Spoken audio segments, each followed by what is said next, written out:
Chapter 1. Visiting Time. I am not frightened. No, not me. I'm terrified. I hate the smell of hospitals, that mixture of disinfectant and human waste and stale bodies, and fear. And I don't know what I'll find when I see her. My mother, I mean. Luckily, Auntie Swee-Ing is with me.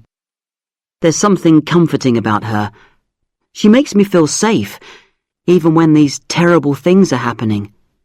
Of course, she's old, but somehow that doesn't matter. I know that she'll help me to face whatever it is that waits for me behind that white door. The nurse in her smart white uniform calls us over and pushes open the door to the private room. Auntie Swee-Ing gives me her warm hand, and together, hand in hand, we go into the room. Suddenly, I think how strange it is. I'm only 16, but I tower over the tiny figure of Auntie Swee-Ing, who must be at least 50 years older than me. But, tall as I am, I'm still terrified. Thank goodness she's with me. She may be old and small, but she seems so strong. She's tough, all right. After the bright lights of the corridor outside, we find ourselves in the darkness of the room. It takes a few moments before I can see anything. Then, gradually, my eyes get used to the darkness, and objects start to come into focus. The bed and the bedside table with a glass on it, the plastic curtains open by the bed, the dark shape lying under the sheets, with tubes coming out of its nose and arms, connected to the frame with a bottle hanging from it. The machine next to the bed with red and green lights. The small table with medicine bottles and metal trays on it. A chair by the bed. The temperature chart hanging on the end of the bed. The sink in the corner. The dark shape of a wardrobe next to the door. The dim outline of a window is visible, but the dark green curtains are closed, so it looks like a TV screen which has been switched off. Auntie Swee-Ing and I stand for a moment just inside the door. The shape on the bed doesn't move, but we can hear the faint sound of breathing, and as our eyes get used to the darkness, we can see the sheets rising and falling. We move silently towards the bed. Auntie Swee-Ing makes me sit on the chair. Is this my mother? All I can see is the pale outline of her face and the white hospital nightdress. Her eyes are closed. I can see a tube fastened to her arm and a tube which goes into her nose. I take her hand. Her skin feels like dry paper. There's no movement. It's like holding a child's doll, loose and lifeless. But just as I'm about to let go, I feel her hand squeeze mine. A small movement, but it's a sign of life. Yet her eyes are still closed. Her face still does not move. I feel as if she's on another planet, drifting away from me. Is this really my mother? Is this really happening? How did this all happen? Why is she here, fighting for her life? Is it my fault? What did I do wrong? What did we all do wrong to come to this? I start to feel panic. I feel a mixture of sadness, hopelessness, and anger. She must be very ill because she's in the intensive care unit. I feel sick and dizzy from thinking about it. I just cannot think straight. I cannot breathe. I need air. I can't stay here in this enclosed atmosphere anymore. I have to get out. And everything has happened so fast. They only released me from the police station this morning. It was Auntie Swee-Ing who came to collect me and take me here. Now I've seen Mum, I realise just how wrong I've been about so many things. Come on, Chi-Sing. I think we'd better go now, says Auntie Swee-Ing softly. She seems to know and understand how I'm feeling. I take a last look at the dark shape of my mother on the hospital bed, then follow Auntie Swee Ying into the blinding light of the corridor. The nurse takes us to a cool, quiet waiting room. She brings us some cold drinks. "Don't worry," says Auntie Swee Ying. "The doctor will come to see us when he finishes with his other patients." Chapter 2. The Best of Times. As I sit there in that impersonal white waiting room, I start to think about our life together. My family, I mean. What happened to us? When did things start to go wrong? Until about a year ago, everything was perfect, or at least that's how it seemed to me. Dad was doing well in his job. They just promoted him to export manager at Intercorp where he worked. At weekends, we often went off somewhere together. We had a nice house in a green suburb of Kuala Lumpur called Subang Jaya. At weekends, Mum and Dad often had friends over for lunch or dinner or parties. My parents, Mr. Sammy Yo and Linda, were a popular couple. Whenever I think of our times together, they seem to be bathed in a golden light in my memory. While I was growing up, Dad was really the centre of my world. He was a wonderful father and was always there for me. Most days, after work, he would take me up to the park at the top of our street to play football or help me practice my basketball skills. He was always around to help me with my homework, especially maths. He was a wizard at maths. No wonder he'd been promoted. Most nights, he would read to me in bed before I went to sleep. Once, he read me the whole of The Lord of the Rings. It took him months to finish it. He taught me to swim, too, and arranged tennis lessons. Everything I remember about him glows with that warm golden light. Even now, after everything that's happened. So when did it all start? I think back to my last birthday. I was 16, and Mum and Dad had organised a big party for me. Mum came from a large family, and so did Dad, so the house was filled with uncles and aunts and cousins from all over the place. And that wasn't all, because both Mum and Dad had loads of friends too, who I called Uncle and Auntie, even though they weren't really. Of course, Auntie Veena and Uncle Krish were there. They were Mum and Dad's closest friends. Then there were my best friends from school, Dev, Faisal and Cartoon. Dev, short for Devinder, was Indian Malaysian. He lived just up the same street in Subang Jaya. Dev was a great sportsman, especially at hockey. Faisal lived just round the corner from us. He came from a Malay family. And Cartoon was Chinese Malaysian. He lived miles away in a very expensive neighbourhood. We were all very different, but that didn't stop us from being the best of friends. Mum was a great cook, and so were all her friends, so there were all sorts of special dishes that they brought to the party. Our Indian friends came round with samosas and curries of all descriptions. Malay friends arrived with satay and peanut sauce, and spicy beef rendang. Chinese friends and relatives brought along Hainan chicken rice, spicy Szechuan tofu, and Peking duck served with paper-thin pancakes. Our Straits Chinese relatives, Auntie Swee Ying and Auntie Rosie, brought Peranakan dishes like Assam laksa. That was one of my real favourites, with its sour tamarind taste and spicy fish soup. And to top it all, Mum brought in an enormous birthday cake with 16 candles. Yet, though everything was perfect, something didn't feel quite right. Once or twice I caught Mum looking strangely at Auntie Veena. Auntie Veena was Indian Malaysian. She was really beautiful. When she was younger, she'd been chosen as beauty queen of Selangor State, and you could see why. On my birthday, she was wearing a dark red silk sari with a gold border, with white jasmine flowers in her hair. Mum was good-looking too, but not in the same way. Uncle Krishnan was quite the opposite. He had a bald head and a big fat stomach. Sometimes I wondered why Auntie Veena had married him. But he was a lot of fun, and he was Dad's best friend from school and university. Mum and Auntie Vina got on well too, always laughing and joking as they did things together. Before Mum married Dad, she'd worked in the company owned by Vina's father.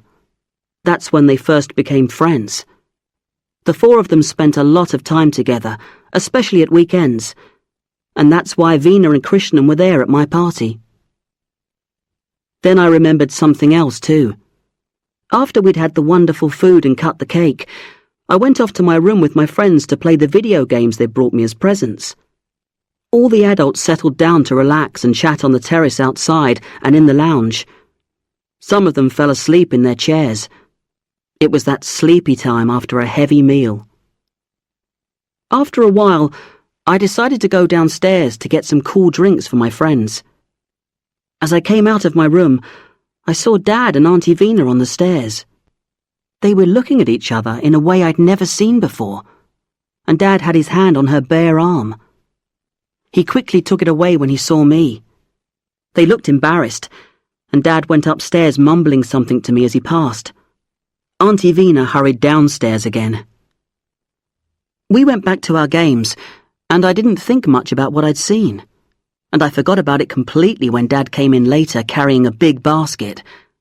I heard a scratching sound inside, and when he opened it, there was the little black and white dog I'd wanted for so long. "What shall we call him?" Dad asked. "Let's call him Raj," I answered. Everyone clapped as Raj barked his agreement. It was a perfect day. And from then on, Raj was my best and most faithful friend. But now, as I sit here in the hospital, waiting for the doctor and thinking about Dad, that other strong image blacks out my brain. The bedroom, the cries, the bodies moving on my parents' bed. I am powerless to stop that image from coming back. It is burnt on my memory like the mark an iron leaves on a shirt. How did it all happen? Why did it all happen? Why couldn't we have gone on living in the best of times forever? These black thoughts flood my mind again. I feel the tears in my eyes. Auntie Swee Ing can see how upset I am. She takes my hand and gives it a squeeze. I look up at the clock. When will the doctor come? Chapter 3. The Worst of Times. The hands on the clock move so slowly as I sit on that uncomfortable chair in the waiting room. I keep trying to remember how things changed after my birthday party. There wasn't one particular thing I remember, but just a lot of small things. Teenagers pick up a lot, from the atmosphere and from what goes on around them. Sometimes it's just a vague feeling of unease, a feeling that something is not quite right, a feeling that things have changed in a way you can't describe, yet it's a feeling that's real. And that's how it was for me, I think, in those months after my birthday. It was like a virus, something sick in the air, invisible but definitely there. It's only now when I think back on everything that I can see the pattern. At the time, it was no more than a vague, nervous feeling deep down in my stomach, a feeling of threat, of insecurity, that gradually replaced my feelings of innocent happiness. I noticed that Dad started coming home later and later from the office. Mum made excuses for him, but I could see she wasn't happy about it. Neither was I. It meant that he was never there to play football or basketball up in the park. In fact, I hardly ever saw him. He left early and came back after I'd gone to bed. It felt wrong somehow. I was so used to being with him. It left a big gap in my life now that he was too busy to think about me. "He's got a big new product coming out next month," Mum said when I asked her. But then the next month came and the next, and he still came back late. One day, I came back from school, and Mum wasn't around to welcome me as she usually was. After a while, she came out of the bedroom. Her eyes were red and swollen, and I knew she'd been crying. "What's up, Mum?" I asked. "It's nothing," she answered in a strange, tense voice. "I just have a lot on my mind at the moment. It's okay. Nothing for you to worry about." She put on a brave smile. "Now, let me make you some noodles with seafood sauce, or would you like something else? She called Purissima, our Filipina maid, from the servants' room, and together they went to the kitchen. I liked Puri. That was her nickname. Purissima is too long to say all the time. She was small and neat, and always seemed to have a bright smile, especially for me. She spoiled me a lot, always making me my favourite dishes. I especially remember her voice. Her accent always made her Filipina English sound a bit American. "What do you want for your dinner?" she would ask, rolling the R sounds in your and dinner. "Today, I make you something special for your dessert, from my hometown, made from taro. Is very sweet. I think you like." And I always did like it, whatever it was. But these days, even Puri seemed to have changed. She was quieter and didn't smile as much as before. Sometimes she even looked worried. "Is anything wrong?" I asked her one day. But she just smiled and said, "Oh no, I get some headache, make me feel not so good. It's okay. I make you some special spaghetti. Or you want a pizza? I can make for you, special one." But later on that day, when I came down from my room, she was on the phone to her Indonesian friend Henny, who worked for a family in the next street. "Now the boy, he also sees something wrong.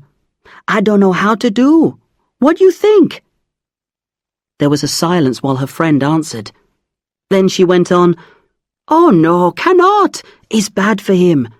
But madam, she cry every day. And master, sometimes he comes so late. Then I hear fight starting." Suddenly, she noticed I was there. "Oh, I got to go now. I talk again later," she whispered, and put the phone down quickly. "Okay, now I go make something nice for you, something special," she said with an embarrassed smile, and rushed off to the kitchen. As the weeks went by, I noticed how quiet the house had become. There were no more parties, and Uncle Krish and Auntie Vina never came over now.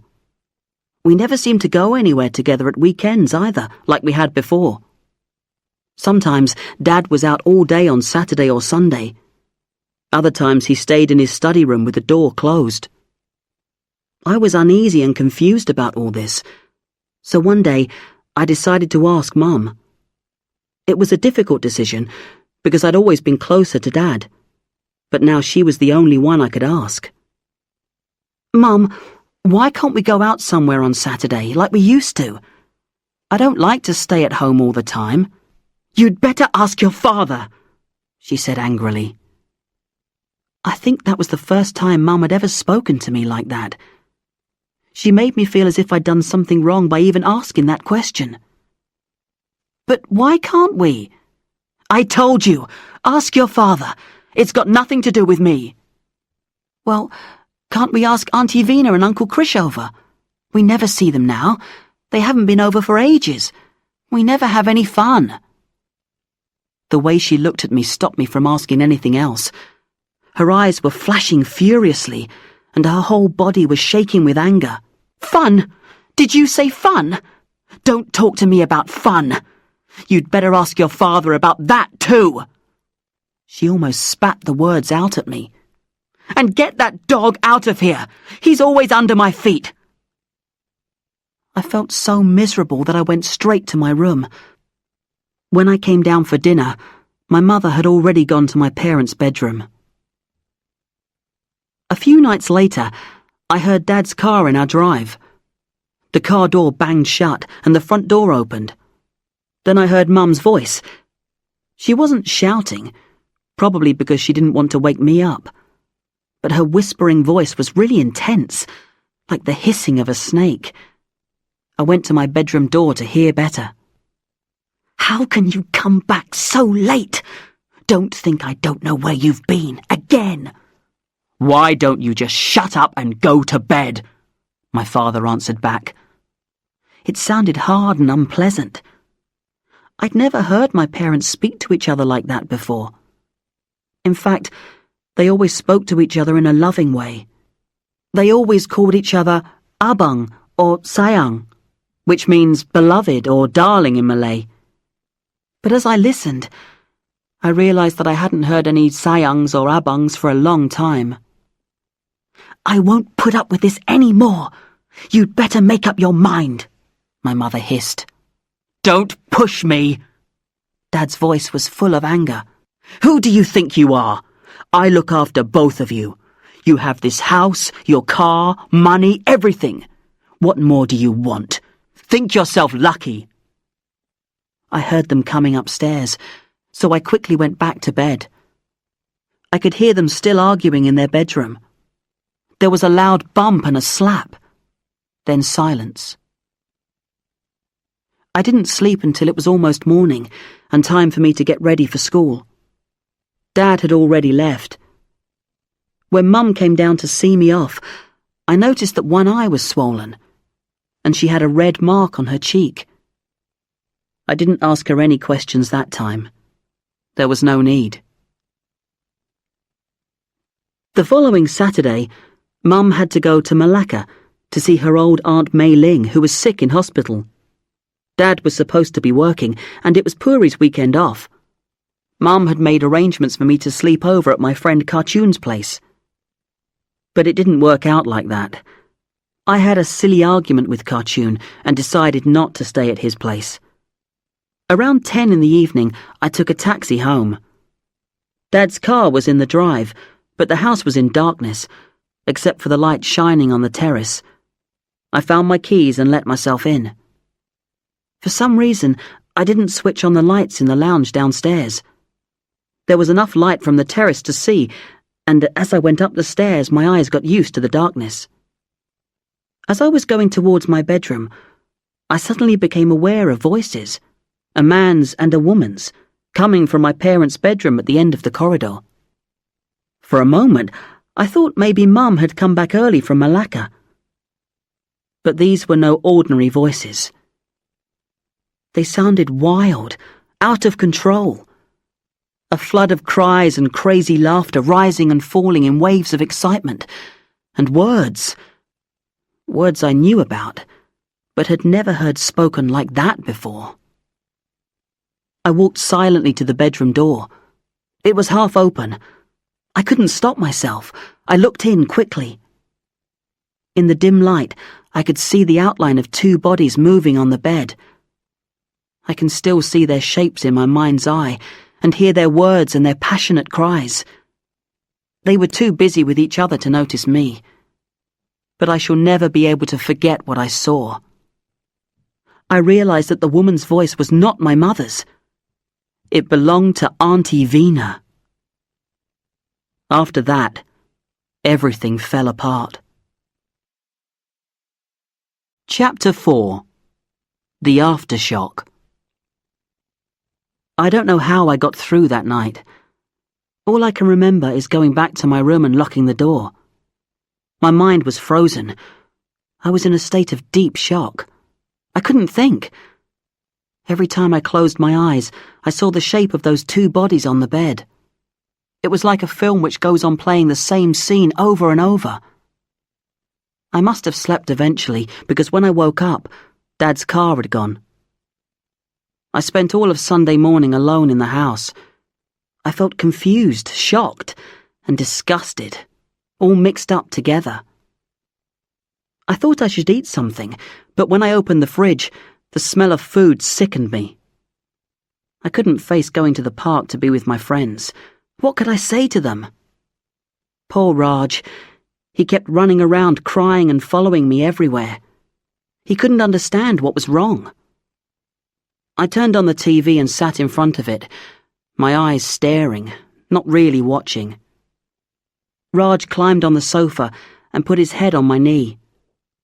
I was still there when Puri came back at 5 p.m. "You all alone?" she asked. I nodded. "Your dad gone out or what?" I nodded again. "Never mind. Your mum will be back soon. I make you something to eat, okay?" "No thanks, Puri," I muttered. I tried not to cry, but I suddenly realised that the tears were pouring down my face and my shoulders were shaking uncontrollably. "What's wrong with you, Chi Sing? Something happened?" How could I answer that question? I was too ashamed to tell her what had happened. "Come on, it's not so bad," she said, and gave me a big hug. I felt better with her warm arms around me. She had 3 kids of her own back in the Philippines, so I guess she felt motherly to me too. She sent me to the bathroom to wash my face. Then she sat me at the kitchen table while she prepared some sliced mango with my favourite sticky rice.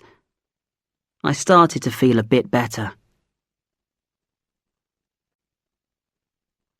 Everything changed again when Mum came back at 8 p.m.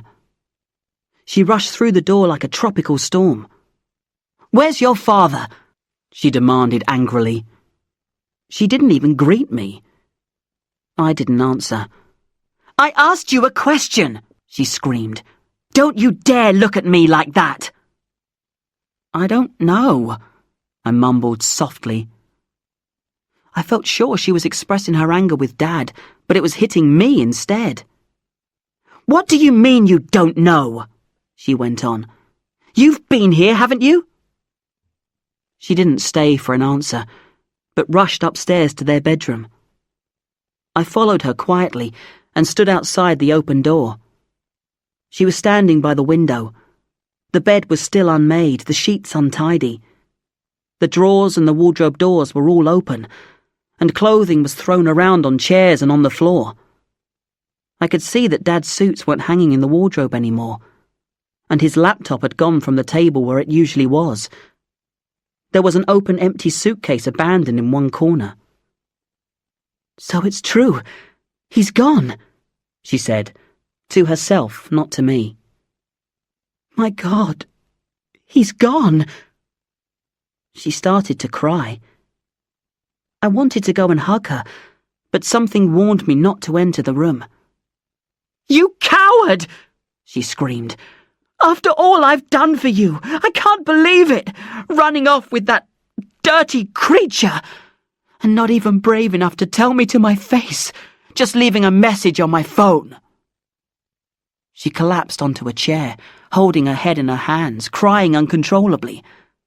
"What am I going to do?" I pulled together all my courage and went into her. I tried to hold her, but she pushed me away angrily. "Get away from me! Don't you dare come in here! Get out of my sight, now! Right now, do you hear me?" I'd never seen Mum like that before, and I ran out of the room shaking. I was suddenly afraid of this fierce stranger, a wild animal that threatened me in my own home, no longer recognisable as Mum. It was as if she was blaming me. I couldn't stand it. I ran to my room and locked the door. A few minutes later, I heard her speaking on the phone. Her voice sounded tired and weak. "Swee-Ying, can I see you? I need to talk to you." There was a pause. "No, I mean now. I know it's late, but it's important." Another pause. "I can't tell you on the phone. I'm sorry." Her voice started to shake, and I guess she was crying again. "I'm really desperate, Swee-Ying. Please come over." Another pause. "Oh, thanks so much. I don't know what I'd do without you. I'll see you soon." She put the phone down. Not long after, I heard Auntie Swee-Ying's car in the drive. I called her Auntie, but she was not really my aunt, although she was somehow related to us by marriage. I could never work out exactly what the relationship was, but I think her sister had married one of Mum's cousins. Auntie Swee-Ying was a Peranakan nyonya, like Mum, and very proud of it too. I don't know how old she was, but she always dressed very smartly in her kabaya blouse and carefully wrapped sarong. Her grey hair was always tied neatly at the back of her head. She was small, but full of intense energy, like a bright-eyed bird. I liked her a lot. She was one of those adults who always took me seriously, always listened to what I had to say, and always had a kind word of encouragement. I didn't dare go downstairs after the way Mum had shouted at me, but I really wanted to know what Mum and Swee Ing were talking about. I opened my door carefully and walked quietly to the top of the stairs. I couldn't hear very clearly, but I caught bits and pieces of their conversation. "So, when did all this start?" That was Auntie Swee Ing. I couldn't make out Mum's reply. "Do you think he'll come back?" Auntie Swee Ing asked. "I don't want him back." That was Mum, all right. "But how were you going to manage?" Again, I didn't catch Mum's reply. "There's no reason to blame yourself, my dear. These things happen, you know. It's not your fault." "But what about Chi Sing?" Again, I missed the answer. "I'll do whatever I can to help you, Wei Fong." It sounded strange to hear her use Mum's Chinese name. I only knew her as Mum. Dad usually called her Sayang, and most other people just called her by a European nickname, Linda. Their voices went on, rising and falling, but it became more and more difficult for me to follow what they were saying. I think I must have been exhausted from everything that had happened. Somehow, I fell asleep leaning against the wall at the top of the stairs. I don't know what time it was when suddenly I felt someone holding me close, stroking my hair. I heard Mum's voice, this time warm and soft. "It's okay, Chi Sing. It will be all right. I promise you. We're going to be all right." Chapter 5. Sons and Mothers. I must have slept well, because I woke feeling rested and ready to face the world again. Mum's words had given me new hope. I knew it would be a difficult day because I had to go to school and pretend that everything was normal. But it wasn't normal at all. Somehow I got through the day. At school, I usually hung out with Dev, Faisal and Cartoon during the breaks between classes. But that day, I managed to avoid them. I knew they would ask all the usual questions about what I'd done at the weekend and stuff like that. How could I answer? I stayed out of their way that first day and found a quiet corner in the library where no one would disturb me. When I came out of school, I was surprised to see Mum's car. She was waiting to take me home. Amazing! Normally, she never did that. I always took the school bus. On the way home, she took me to the ice cream shop. That was something else she never usually did. And when we got home, she insisted on cooking my supper herself. Puri looked at me a bit strangely, but she didn't say anything. After supper, Mum came to my room and checked through my schoolwork. That was something Dad had always done. I felt a bit embarrassed by all the attention, but I didn't say anything. I guessed she was trying to make me feel good, trying to make things seem normal. In fact, it made me feel worse. Things were not normal. Dad was gone, and I didn't really understand why he preferred Auntie Vina to Mum. He'd left Mum, but he'd also left me. That was hard for me to accept. He'd turned his back on me, and I felt miserable and rejected. I went to bed early, but sleep wouldn't come. Every time I closed my eyes, my mind would start to replay the terrible scene in the bedroom. I kept turning from side to side. I was so tired from everything that had happened, and my body was desperate for sleep, but my mind was still wide awake. It wouldn't release me. I fell asleep at last, but it wasn't a restful sleep. I had lots of bad dreams. In one of them, I was on the sofa watching TV. Raj was lying beside me. Suddenly, he jumped on me. He looked like a devil, his eyes on fire and his teeth bared in a terrible growl. Then his face changed into my father's face. My father, in the shape of a dog, began to tear at my throat. I couldn't breathe. I was in a panic. I woke up in a sweat. I slept again, but uneasily. This time, Auntie Vina came towards me wearing a long white dress. She looked so beautiful. She smiled at me and reached out to take me in her arms. But then I saw a big, black, poisonous snake uncurling itself from inside her dress.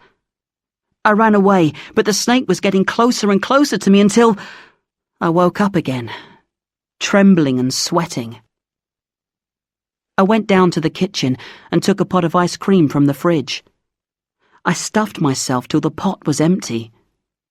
Then I went back to bed. I left my bedside light on, and somehow I fell asleep again.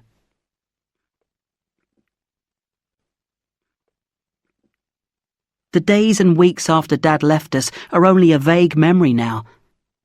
Things settled down somehow, but not into a regular, reliable pattern like before. Some days, Mum would be all loving and caring. Other days, she'd shut herself in her room all day, or start shouting at me, and even at Puri for no reason. As for me, I pretended I was living normally, but inside I felt sick and frightened most of the time. The nightmares got worse. So did the sleeplessness. And I started to eat completely chaotically. Some days, I would leave Puri's meals untouched, or I would just pick at them, only eating a few mouthfuls. She never blamed me or complained, but I know she must have been hurt. After all, her meals were always tasty, and she took a lot of trouble to cook all my favourite dishes. But then I would sometimes stuff myself with anything I could find in the kitchen. Potato crisps, peanuts, chocolate, ice cream, biscuits, leftovers from supper, anything. Usually, I did this at night when I couldn't sleep.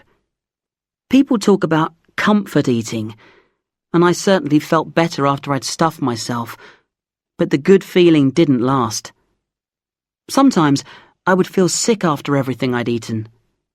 Other times, I just felt disgusted with myself.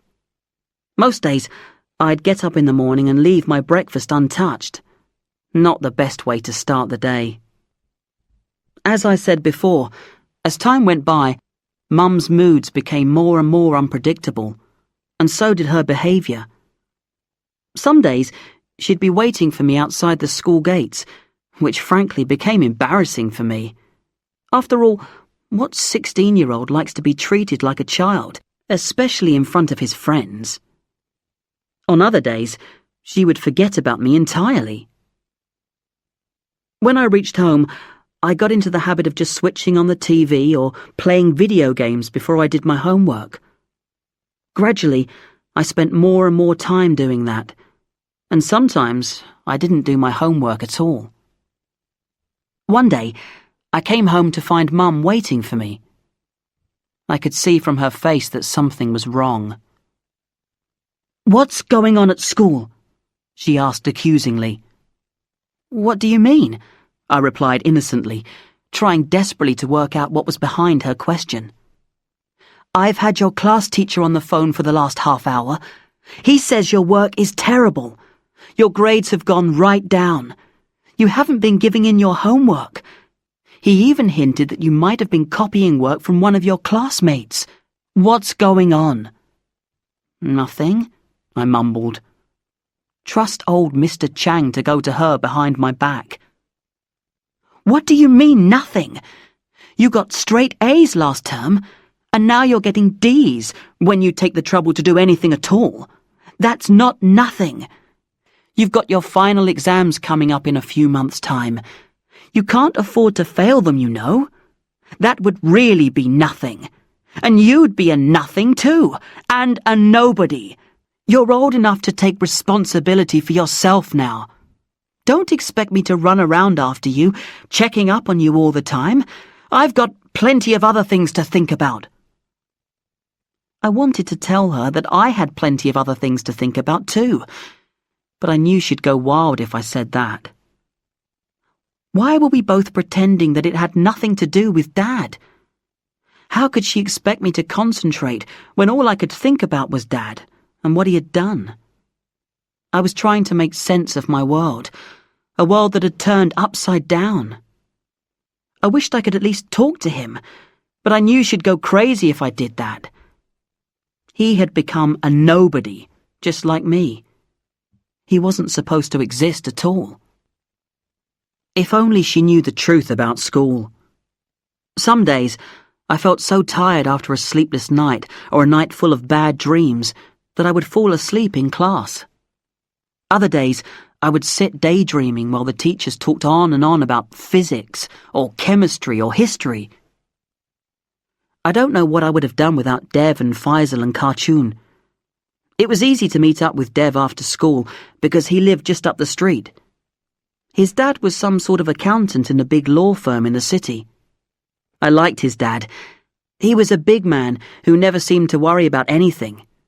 He was always laughing and joking. Dev's mum made the most delicious samosas I'd ever tasted. Dev was tall and thin and told the funniest jokes ever. I think he must have got them from his dad. He was a great hockey player too. He even played for the Selangor State Junior team. Faisal was a neighbour too. His mum was quite strict with him. As a Muslim, he had to be back for his evening prayers, so sometimes he couldn't join us for our games. He was really good at drawing and painting. I especially loved the cartoons he drew of our teachers. Sometimes we went round to his place to do our homework together. That is, when I did any homework. His mum was a widow. Maybe that's why she was so strict with him, but she was nice too. Anyway, it always felt very friendly round at Faisal's. Cartoon was quite different. He was short and fat with thick glasses. His dad was a very wealthy businessman in the building industry, and they lived in a really expensive housing development in Mont Kiara.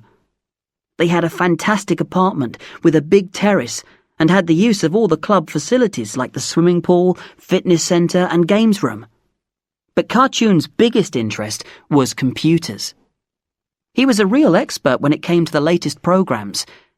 He was really good at maths too. A mathematical champion. He used to help me out sometimes. It was as if his brain was some sort of computer. All you had to do was put in the problem and the answer came straight out. I used to go to his place and sleep over sometimes, but after Dad left us, Mum wouldn't let me out of her sight. It's funny really that we got on so well. We could hardly have been more different from each other. Dev, tall and athletic, dark-skinned and always joking. Faisal, quiet and serious, and into art in a big way. Cartoon, short and fat, with his moon face and serious glasses, his mind like a maths calculator. And me, an average-looking Malaysian boy with a talent for writing poems. At least, that's what Miss Kumar, our English teacher, said. But we really did get along very well together. They were a great support for me in those first weeks after Dad had gone. I remember telling them about it in the end. I couldn't keep it bottled up inside me any longer, and there was no one else I could talk to. It was about a month after Dad left, and we were sitting up on the playing field after school. I must have been looking miserable, because Cartoon suddenly asked, "Hey man, what's up with you? You look as if you've lost a year's allowance. Cheer up." "There's something I need to tell you," I said without thinking. "Dad has run away with Mum's best friend and I felt so miserable I couldn't go on." There was a long, embarrassed silence. I guess they didn't know how to react. Dev was the first to speak. He put his arm round my shoulder and gave me a hug. "Oh man, I'm so sorry. I knew something was wrong. You've been looking so bad, but what can we do? Is there anything we can do to help?" "Not really," I replied. I felt the tears starting inside me, but I forced myself not to cry. Faisal was really understanding. Maybe it's because he'd lost his own father. "I know what it's like, Chi Sing. When my dad died, I thought it was the end of the world, but it wasn't. As time goes by, it gets easier, even if you never forget. It's tough, but you'll survive. Just hang in there. Cartoon looked uncomfortable and kept taking off his glasses and polishing them nervously. Finally, he spoke. I guess every family has something. My dad hasn't run away, but he has 2 minor wives. I know Mum doesn't like it, but we pretend all the time that nothing's wrong. But I'm so sorry, Chi-Sing. I really am. Come on, guys. Let's go back to my place, Dev broke in. Mum will make us some Punjabi snacks to cheer us all up. I think we all need it. And don't forget, let's all agree, this stays between us, right? No gossip at school, okay? After the incident about my school grades, Mum seemed to be always looking for something to complain about. Often it would be, "Have you finished your schoolwork? Don't forget what I told you." Other times, she'd be after me about my meals. "What sort of rubbish are you eating now? Why don't you wait till Puri cooks you some proper food?" Or, "I told you not to drink so much cola. It's got too much sugar in it. Have some orange juice. It's better for you." Often, she complained about me not tidying my room. "How many times do I have to tell you to pick your clothes up from the floor? You can't expect Puri to wait on you hand and foot, you know." But most of all, she went on and on about Raj. Somehow, all her bottled-up anger seemed to be concentrated on my poor dog. "Keep that dog off the sofa. There are dog hairs everywhere. And anyway, he makes the house smell bad." Or, "I don't want to see that dog on your bed again. He'll bring some terrible disease into the house." And so it went on, day in, day out, until I was sick of the sound of her voice. Sometimes I thought she was going insane, especially when she looked at me in that weird way, with her eyes rolling and her hands waving about like the branches of a tree in a storm. Things came to a head a few months after Dad left. I was missing Dad more and more. He hadn't even called me, and there were so many things I wanted to ask him. So many things I wanted him to tell me. Even if it hurt me, I wanted to know. I had this dream that came back again and again. In my dream, I was standing on a street corner. Traffic was streaming past me. No one would stop for me. Then I saw Dad in a big red sports car. He waved to me and slowed down. I thought he was going to stop, but as I ran to get in the car, he drove away from me. Then he slowed down again. I tried to catch him up, but he drove away again. Then, suddenly, there were no other cars, just Dad's. He looked round at me, waved, and drove away in a cloud of dust, like in an American film. In the end, I felt so bad that I knew I had to speak to him. I waited till I was alone in the house. Mum was at Auntie Swee Ing's, and Puri was at the market. I used my mobile and called Dad's number. No reply. I tried his office number, but I only got a secretary. "Hello, can I help you?" "Can I speak to Mr. Yo, Mr. Sammy Yo?" I replied. "He's in a meeting," she explained. "Who's calling, please?" "This is his—" "Oh, never mind." I put the phone down. I wanted to talk to him, not his secretary. I tried his mobile again. Still there was no reply. I gave up. Later, after Mum got back, we were having tea and snacks in the kitchen when my mobile rang. Without thinking, I answered it. "Hello? Chi-Sing? It's me, Dad. You called me. How are you?" His voice sounded tense and unnatural. Can I call you back? I mumbled awkwardly. Mum must have noticed immediately that my voice sounded odd. Who's that? She demanded. Then, seeing my guilty reaction, she grabbed the phone from me. Dad was trying to say something, but she screamed, "Leave my son alone! He doesn't need you! Stay out of our lives!" Then she switched off the phone, threw it onto the table, and stormed out. Chapter 6. Trying to Cope. Because of the incident with the telephone, Mum got more and more watchful and suspicious of everything I did. Every day, we played a game of cat and mouse. I would try to get away with as much as I could, and she would try to catch me out. "Why do you leave your computer on the whole time?" she asked me one day. "Why not?" I replied without thinking. "Don't you start answering me back all the time," she complained.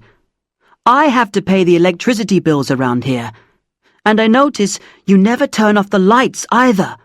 You leave the TV on, even when you're in your own room. I can't stand all this waste."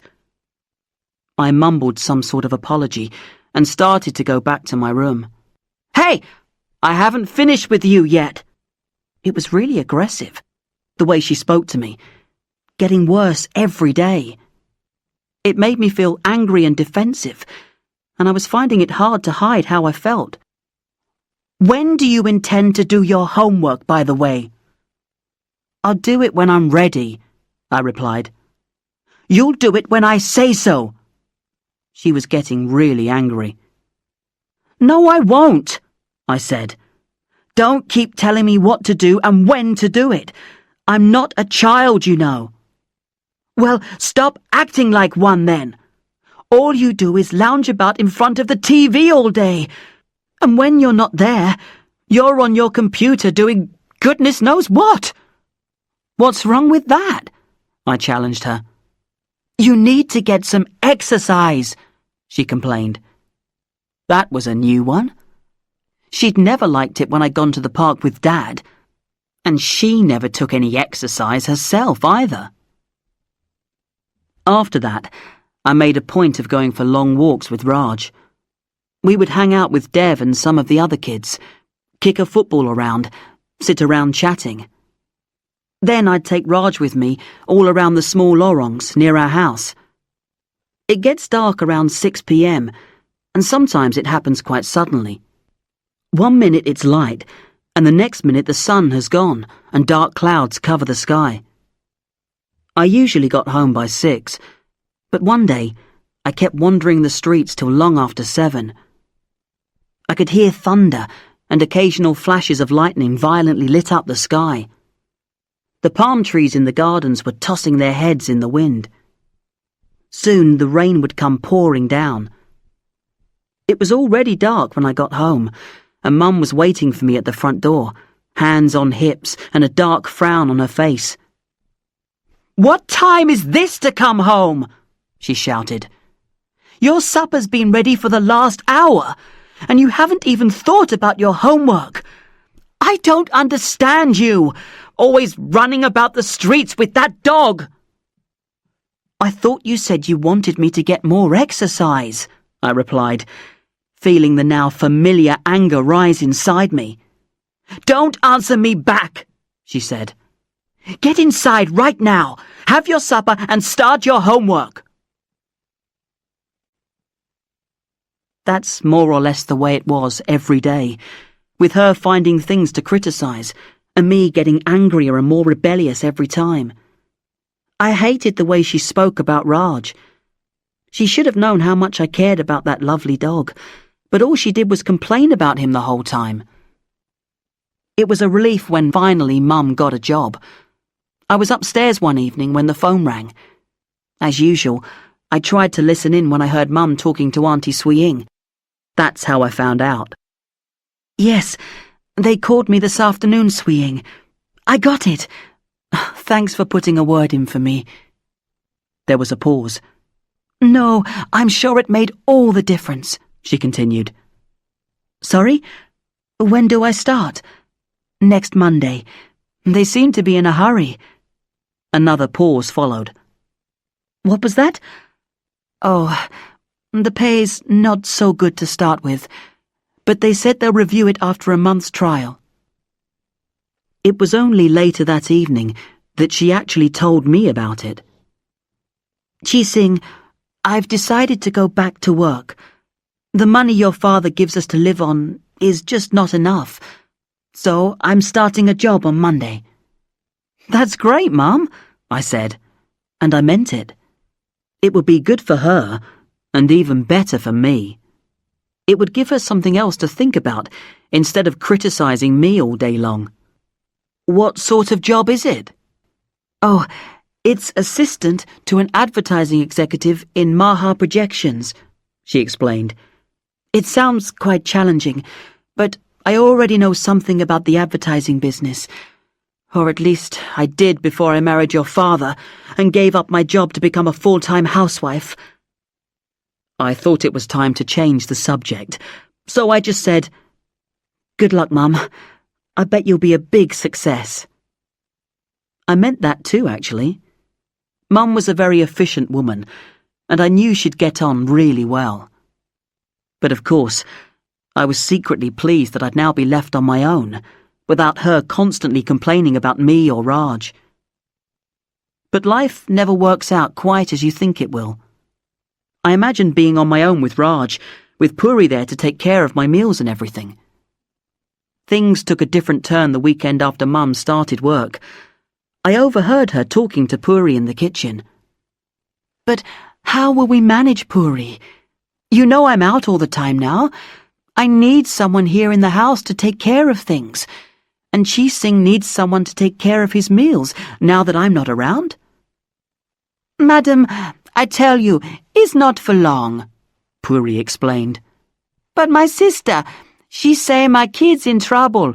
It's like I tell you, my mama gets sick, need medicine, maybe operation, cannot take care of kids now. But can't you ask your sister to take care of the problem? Mum asked. She also got her problem, madam. Her husband run away with some younger girl. You know, it's like this back home. I have to go, madam. I stay maybe 2-3 weeks only, I beg you. But how am I going to manage? I can't take time off from work now. I only just started, Mum replied. Madam, maybe my friend can come sometimes. Your friend? Yes, madam. You know my friend Henny. Is Indonesia one. Maybe she comes sometimes for help you out. I don't think that will work, Puri. I don't need someone to help out. I need someone here all the time to look after the house, Mum replied. In the end, Mum had to let Puri go. I can still see her now in my mind's eye, a small figure holding just one small bag, waving to us as she got into the taxi. Somehow, Mum managed to get a temporary replacement made from the agency. Her name was Esther, and she was from Indonesia like Henny. But I didn't like her a bit. Her cooking wasn't tasty like Puri's, and she was always on the phone to her friends. We didn't talk much, not like with Puri, but at least she left me alone. Because Mum wasn't around much, I spent more time with Dev, Faisal and Khartoon.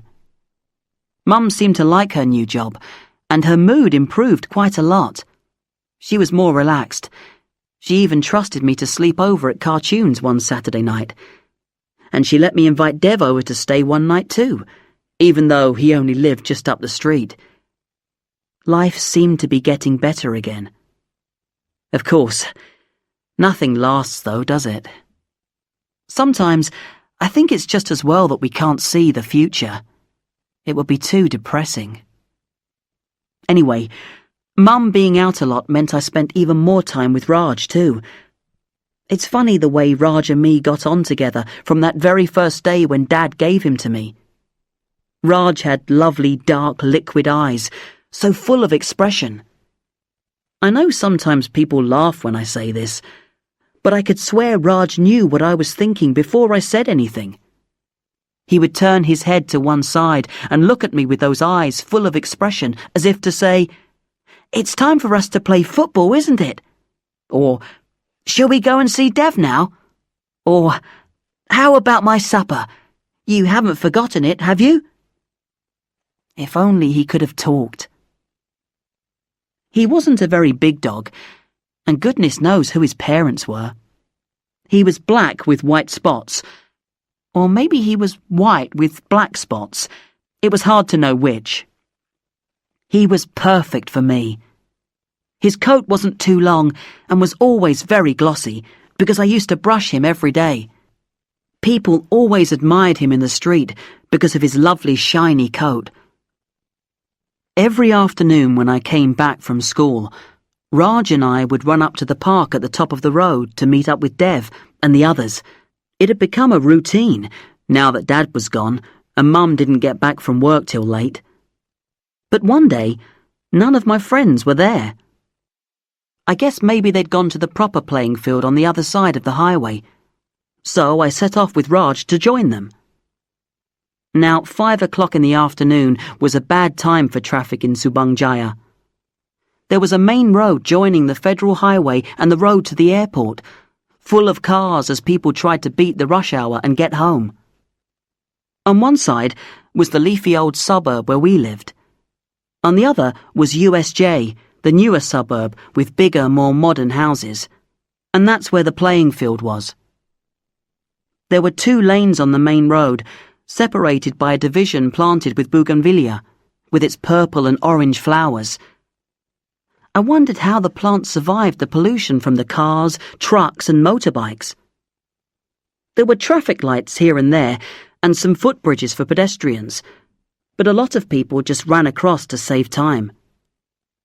When we came to the road, I took one look and decided we'd better not risk it. I walked with Raj to the nearest footbridge and crossed that way. As I had thought, Dev and the others were playing football. Raj ran ahead of me to join them, barking and running around. He loved to jump in and steal the ball, and the kids didn't seem to mind much. We played for about an hour till it started to get dark. Then we all set off back to our own neighbourhood on the other side of the main road. I don't know why, but I just followed the rest of them instead of using the bridge again. Dev went first. We stood waiting for a gap in the traffic so we could cross the first lane safely. We all made it across just before the stream of traffic started to speed up again. Now we were on the narrow middle division between the 2 lanes. The traffic was coming from our left and it seemed endless. Cars, taxis, motorbikes, trucks, a stream of vehicles as far as the eye could see. I couldn't see any way we could get across. But now we couldn't go back either. We were trapped in the middle. I wished we had taken the footbridge. I was holding Raj's collar when suddenly there was a small gap in the traffic, and Dev ran quickly across to the other side. I hesitated, and then it was too late. Dev waved to us to hurry. Before I could stop him, Raj had pulled away from me and rushed across the road towards Dev. But he was too slow. A speeding taxi hit him. He bounced once on the road and landed like a bag of old clothes at the side of the road. The traffic suddenly slowed, and I was able to run across to him. A stream of blood was running out of his mouth, and his lovely eyes were expressionless. He moaned once and died in my arms, there at the side of the road. Chapter 7. A New Friend. I know it was stupid, but somehow I blamed Dev for what had happened to Raj. Why had he run across the road before us? If he hadn't waved to us, Raj might have still been alive. I felt so angry. Of course, I was just as much to blame as he was. Why hadn't I used the footbridge? Why hadn't I held on to Raj properly to stop him running out into the road? But Although part of my mind knew it was really my fault, I still blamed Dev. He was terribly upset too, of course, but it was too late. After that, I stopped seeing him. I couldn't face playing football with the memory of Raj always in my mind. I stayed at home instead. The news about Dad leaving us got around eventually, of course. It always does, I suppose. People are attracted to other people's misfortunes like insects to a candle flame. I don't mean they always enjoy the bad things that happen to other people, but they are certainly fascinated by them. Bad news spreads like a bad smell. Someone smells misfortune in one corner, and before you know it, the world is full of it. Of course, everyone in the neighbourhood knew about it soon enough. You didn't have to be Sherlock Holmes to notice that Dad's car had gone and that he was never around. And the maid's gossip made sure that the news spread all over the neighbourhood anyway. It's not that Puri had betrayed us or anything like that. After all, how could we hide what was so obvious anyway? But maids loved to talk to each other about their employers. So it was inevitable that Puri had told Henny, and Henny had told her friend Risti, and Risti had told... So pretty soon everyone knew. But my school was a long way off, and no one had been told about my family problem there, except my closest friends. Yet somehow the news eventually reached school too. That was more surprising, to me at least. I couldn't work out how my bad news had got around the school, but it had. I couldn't believe Dev or Cartoon or Faisal would have given me away like that, but who else was there? I noticed them standing together one day, whispering and glancing at me nervously from time to time. They were obviously talking about me. Maybe it was my imagination, but I thought I noticed some of the other kids in the class looking at me a bit strangely too. I thought I could read pity in some of their looks, and a sort of superiority in others. I hated both. I didn't want anyone to pity me, and I certainly didn't want anyone to look down on me. I started to avoid my friends. In my mind, I was convinced that they were the ones who had spread the story about me. I didn't trust them anymore. I felt more and more that I was on my own. There was no one I could rely on any longer. It wasn't a good feeling, yet I felt almost pleasure in my self-pity at being victimized and isolated. It was ridiculous, of course, but it gave me a feeling of something like heroism to be all alone, with the whole world against me. Dad, Mum, my so-called friends, my teachers, everyone. And then, on top of everything else, there was no Puri to look after me, and no Raj to keep me company in my misery. It was a pathetic state of mind to be in, but it seemed quite logical and justified at the time. Of course, no one said anything to me at first. It was just their looks that told me that they knew. Then one day, something happened to change all that. It was one of those days in the monsoon season, when the dark clouds would build up as purple as a mangosteen, and suddenly the skies would open and the rain would fall like someone emptying a lake in the sky. School had just finished, but old Mr. Chung, our class teacher, had kept me back for some reason. By the time I came out, the school bus had gone. I had no money for a taxi, and there were never any taxis free in weather like that anyway. I was stuck in the pouring rain.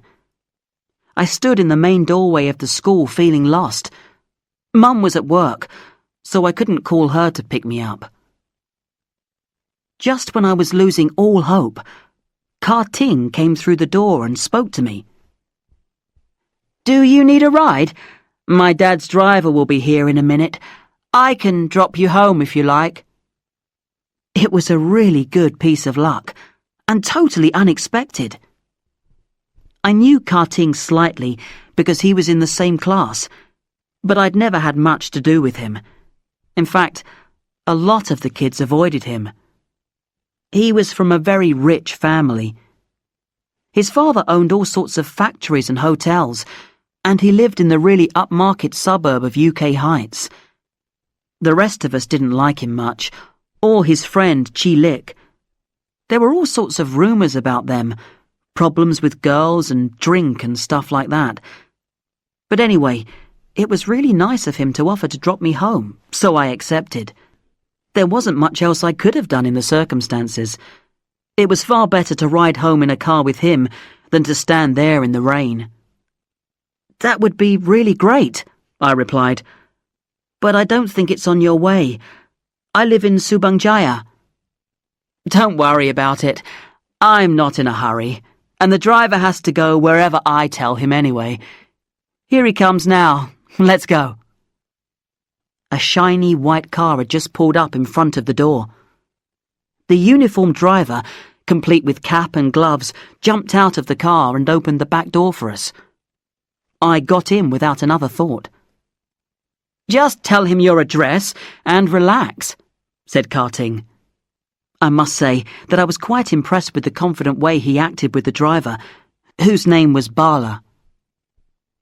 It took us quite a time to negotiate the heavy traffic. Bala was a skillful driver, but even he couldn't do the impossible.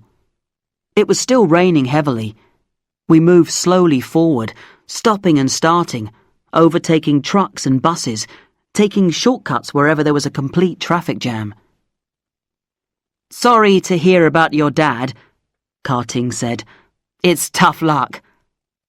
Obviously he knew too, and I was angry for a moment.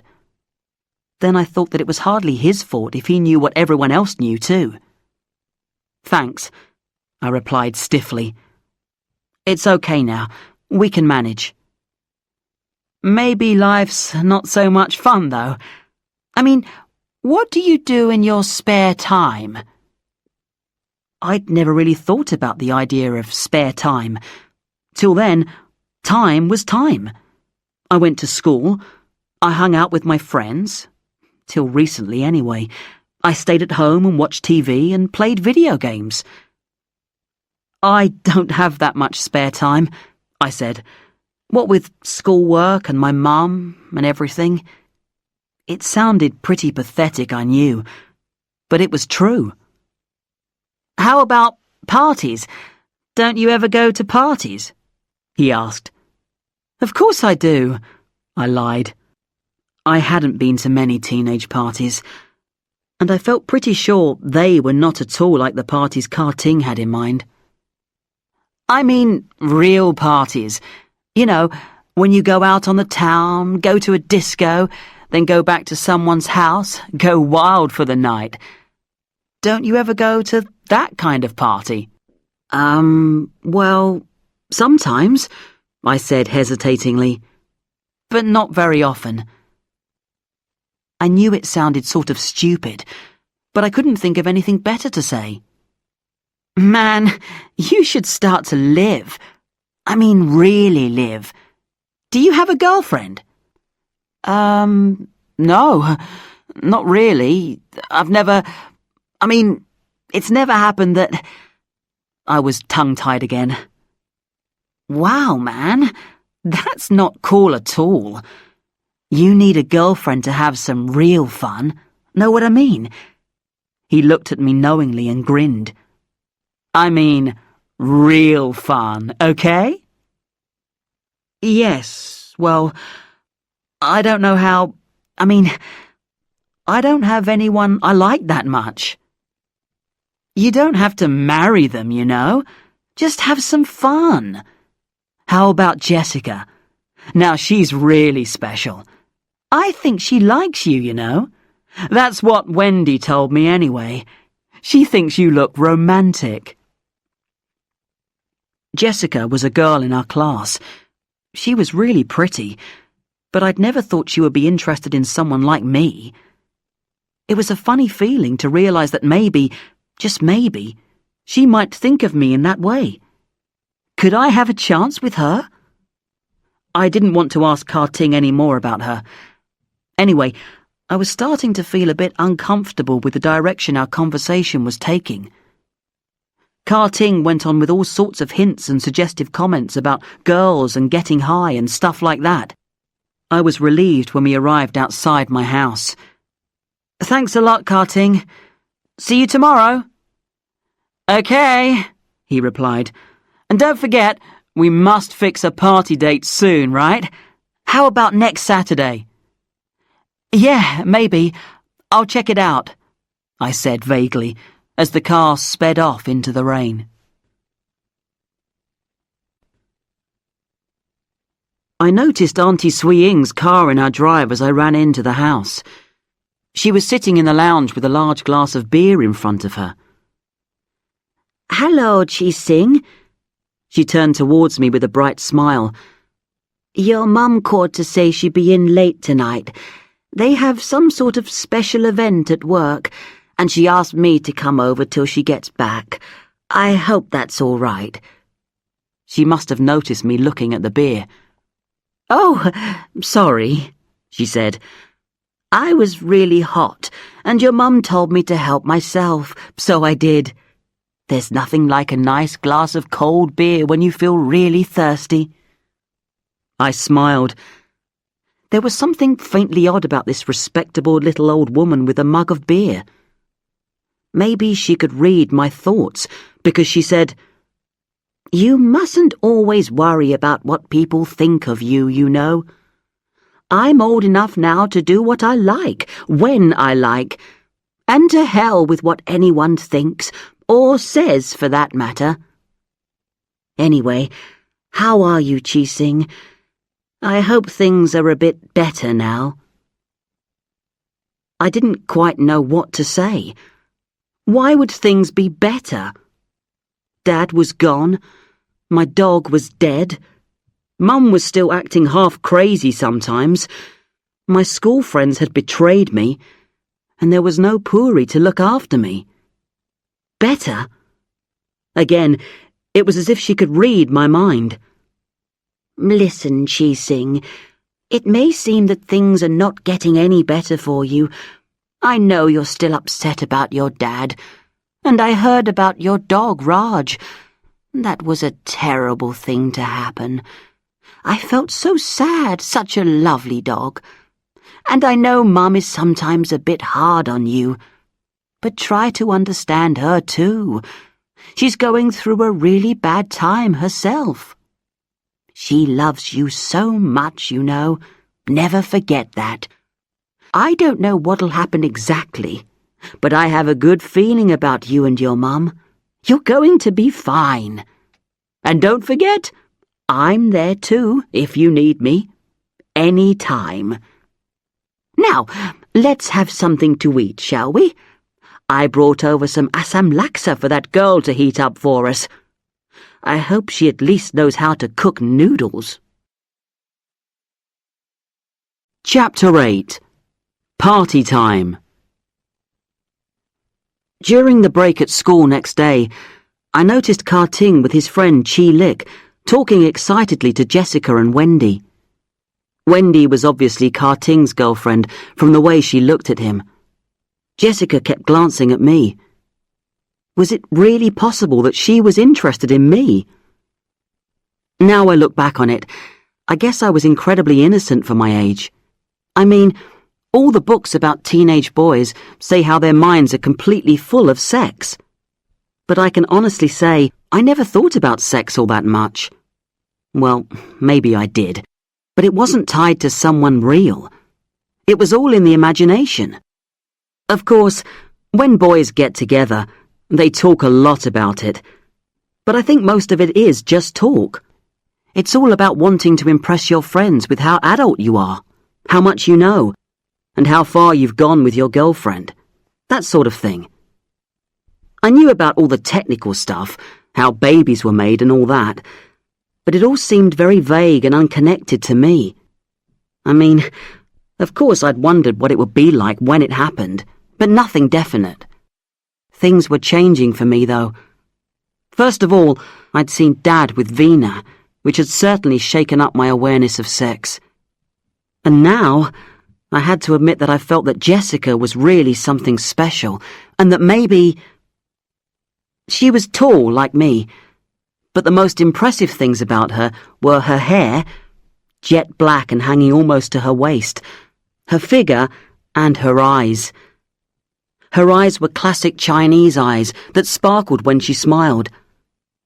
And now she was smiling at me. She stopped me on the way out of school that afternoon and turned her amazing smile on me. I felt as if the world had suddenly stopped turning. "Wendy says you might come on Saturday," she said.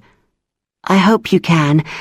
We're all going to pop in for the disco and then back to my place. It's my 17th birthday.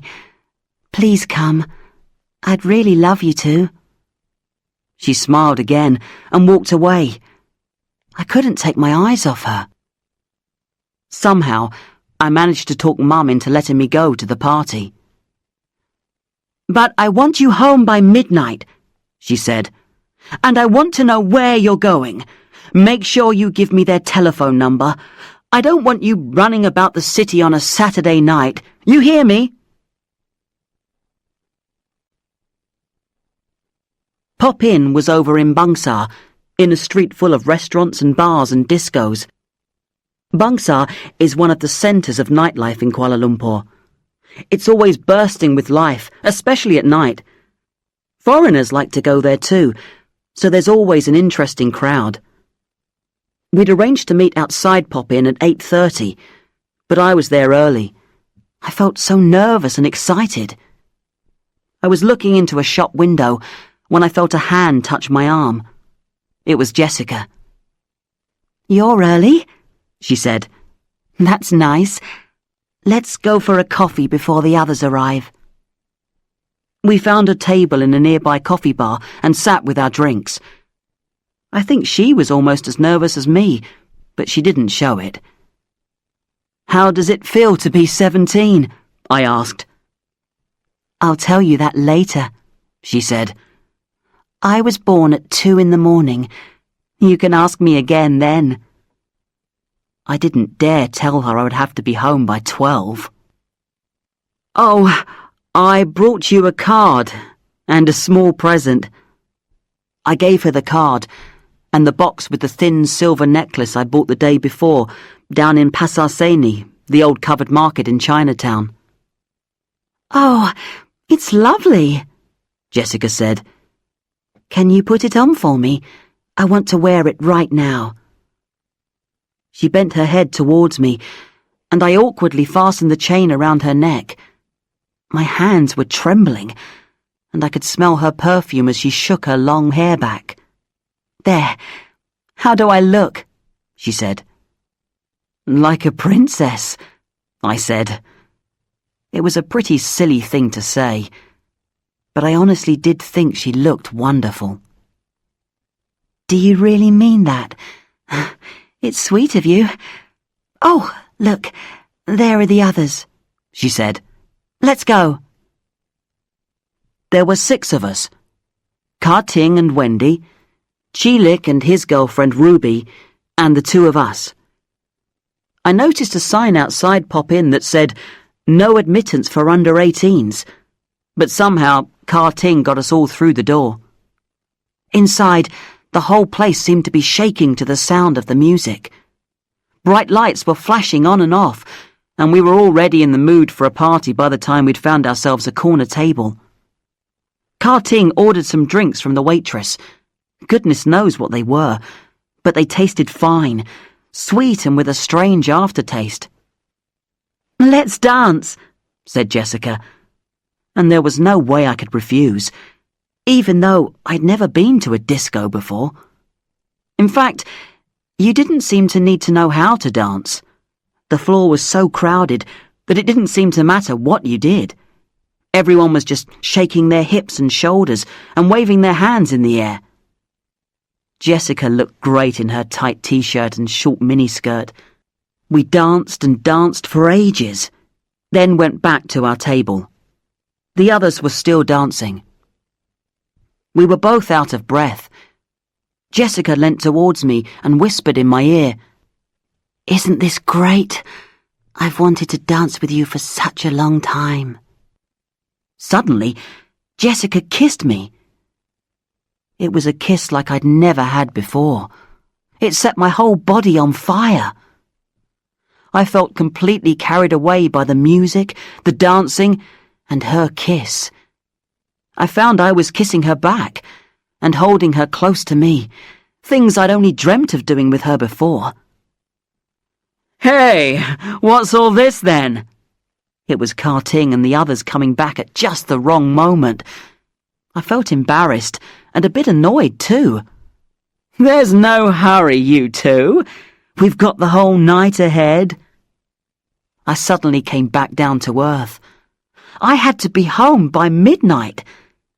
How could I do that when Jessica obviously had other plans for us? I glanced at my mobile phone. It was already 10:30. There was one missed call. Mum was already checking up on me, even though it was still ages before midnight. She was behaving like a mother hen with its chick. Understandable, but irritating. What could I do? I could call her later, and she would insist on me coming straight home. Or I could pretend I hadn't received her call.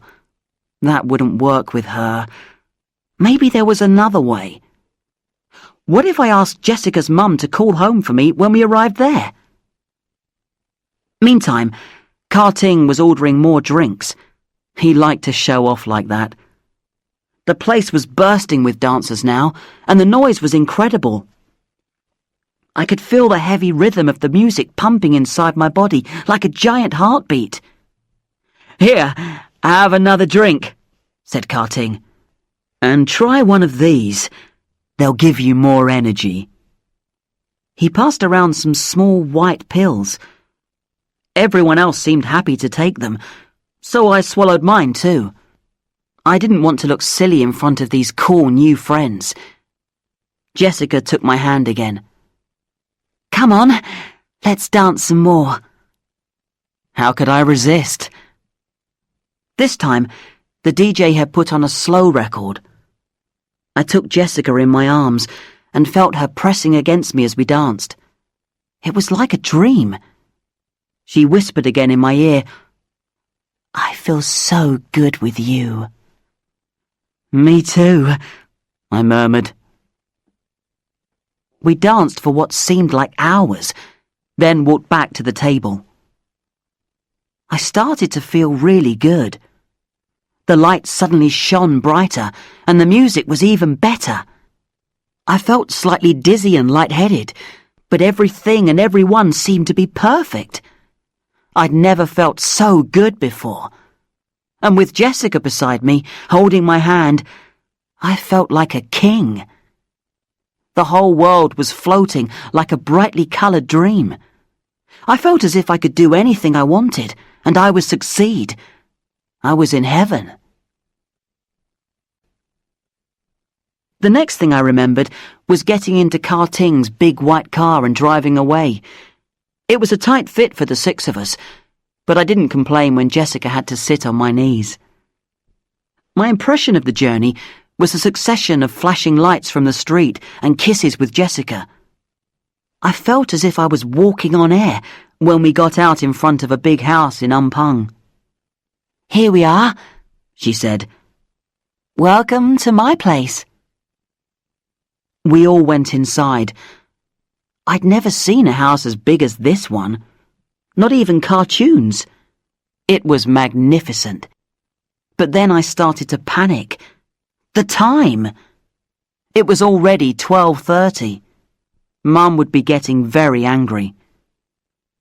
As I stood there wondering what to do, Jessica took me by the hand and introduced me to a woman who looked a lot like her. Not her mother, surely.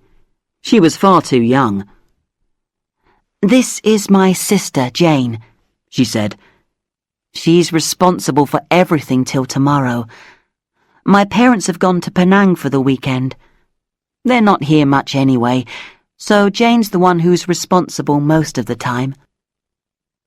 Hi, said Jane with a warm smile. You're Chi Sing, right? I had a call from a lady a little while ago. She seemed a bit anxious about you. I told her you'd be here soon and not to worry. Maybe you should call her." I went to a side room and dialed our home number. But the person who picked up the phone was not Mum. For a moment I was confused.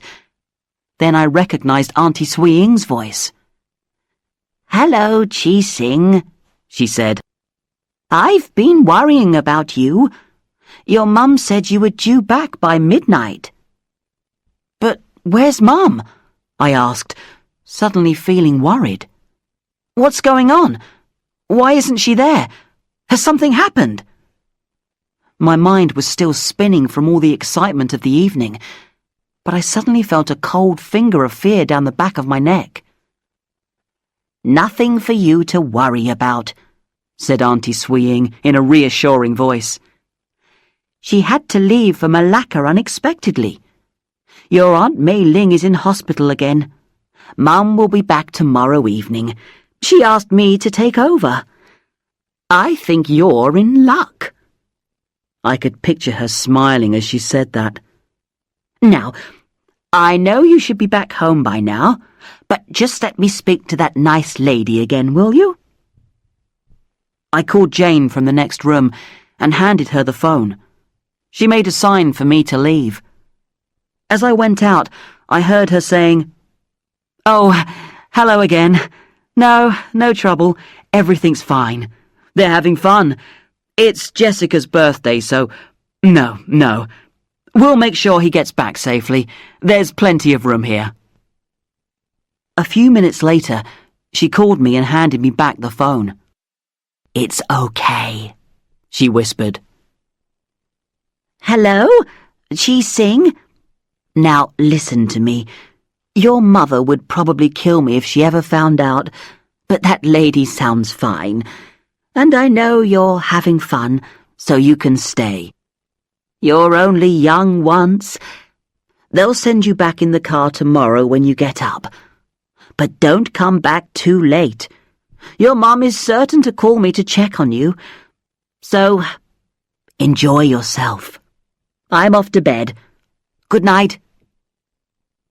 Was I dreaming? My problem had been solved as if by magic, and the night was still young. I floated back to join the others, my head still spinning, and my feet hardly touching the ground. Jessica's sister Jane had disappeared, leaving us to ourselves. "Okay, guys, let's party," said Karting. Jessica put on some music and turned down the lights. "If anyone needs anything to drink or snacks, the kitchen's over there," she said. We all started dancing again, all around the room and outside on the terrace overlooking the swimming pool. After a while, Jessica took my hand and whispered, "Come with me. I want to show you something." We left the room and she led me upstairs and through a door. It was dark, but we didn't need light. She pulled me to her and we started kissing again. "This is my room," she murmured. "Let's make ourselves comfortable. Soon, I'll be 17. I could hardly believe what was happening, but it was wonderful, and I followed Jessica's lead, without any thoughts about where it might take us. Chapter 9. Breaking Out. I woke up with a splitting headache. My mouth was as dry as the desert sands. I felt ill, as if I might be sick at any moment. My eyes couldn't focus properly. Everything looked unclear, and things kept changing their shape. They wouldn't stay still. I didn't recognize the room from the night before. How had I got there? There was no sign of Jessica. I was alone, but someone had folded my clothes neatly and put them on a chair by the bed. There was a large glass of water, too, which I drank down quickly, though it didn't seem to make me less thirsty. I almost fell out of bed and made my way unsteadily to the bathroom, my knees as weak as water. Somehow, I managed to have a shower, get dressed, and make my way downstairs to the kitchen. The clock said 11. How long had I slept? I didn't know, because I still couldn't clearly remember when I'd fallen asleep. Outside, it was raining. I was relieved when Jane came in, looking fresh and cheerful. "Good morning," she said brightly. "I hope you enjoyed the party. Jessica's already gone out for her tennis lesson. She asked me to give you this." She passed me a folded sheet of paper. I read it. "Dear Chi Sing, I hope you slept well. It was great last night, and you were great too. I won't be back till this afternoon. Jane will look after you. Please call me when you get home. 012-567-891. It's my mobile. I've got so much to say to you, I can hardly wait. See you tomorrow. Love, Jessica." I couldn't face any breakfast, so Jane drove me back home in her red sports car. It was just like the one Dad had been driving in my dream. We didn't talk much, but I felt quite at home with Jane. She was another one of those adults who doesn't make a fuss, just treated you like a normal human being, like Auntie Swee-ing. Just before she dropped me outside the house and drove off, she said, "I'm glad Jessica seems to like you so much. She needs a good friend. I hope you can come again soon." Auntie Swee-ing was waiting for me at the front door. She looked as neat and tidy as always, with her usual warm smile on her face. "Here comes the party hero," she joked. "Now, have you had any breakfast?" I shook my head. "I see. Not feeling like eating, is that it? All right, Chi Sing. I think you'd better take a rest for a while. You look as if you need it." I looked at myself in the hall mirror, and I could see what she meant. I spent the afternoon asleep in my room. There seemed to be something wrong with my mind. I felt as if I was dreaming, but it was more like a weird series of pictures flashing through my head. It was as if I was re-experiencing the events of the previous night and more. I got up around 5 in the afternoon, still feeling a bit confused. Auntie Swee-ing was waiting downstairs. Mum was still not back. "So, you had a good time last night?" she asked. I nodded. "Good. Well, I don't think we need to go into the details with your mum. But, for the future, just remember that your old Auntie Swee-ing may not always be there to protect you. So, be careful." "Thanks," I said, feeling a bit uncomfortable. "I'll remember that." "When I see you like this," she said, "it reminds me of when I was young myself. Maybe I'll tell you about that someday. By the way, a young lady called, said her name was Jessica. She asked if you were all right." I suddenly realized that I had completely forgotten about phoning Jessica. I went to my room and called her number on my mobile. But when I heard her voice, I suddenly felt tongue-tied. I didn't know what to say. "Hi, Jessica." "Hi, Chi Sing. Are you okay? Jane said you looked a bit unwell when she dropped you off today." I slept a bit. I feel better now. How about you?" "Oh, I'm fine," Jessica replied. "I was a bit sleepy this morning, but the tennis helped." There was a silence, as if neither of us knew what to say next. "So, I'll see you tomorrow then," I said, rather obviously. "Yes, Of course. How about next weekend? Will you be free on Saturday again? I think Karting is planning something special. There was another silence. So, what do you think, Chi-Sing? You know, it was good to be with you last night. Yes. It was good, Jessica. I'll try to get permission from Mum, but she's kind of difficult sometimes. I felt stupid telling her this. It made me feel like a little boy in short trousers. I felt my anger rising against Mum again. Oh, I see, said Jessica in a disappointed voice. Well, let me know, okay?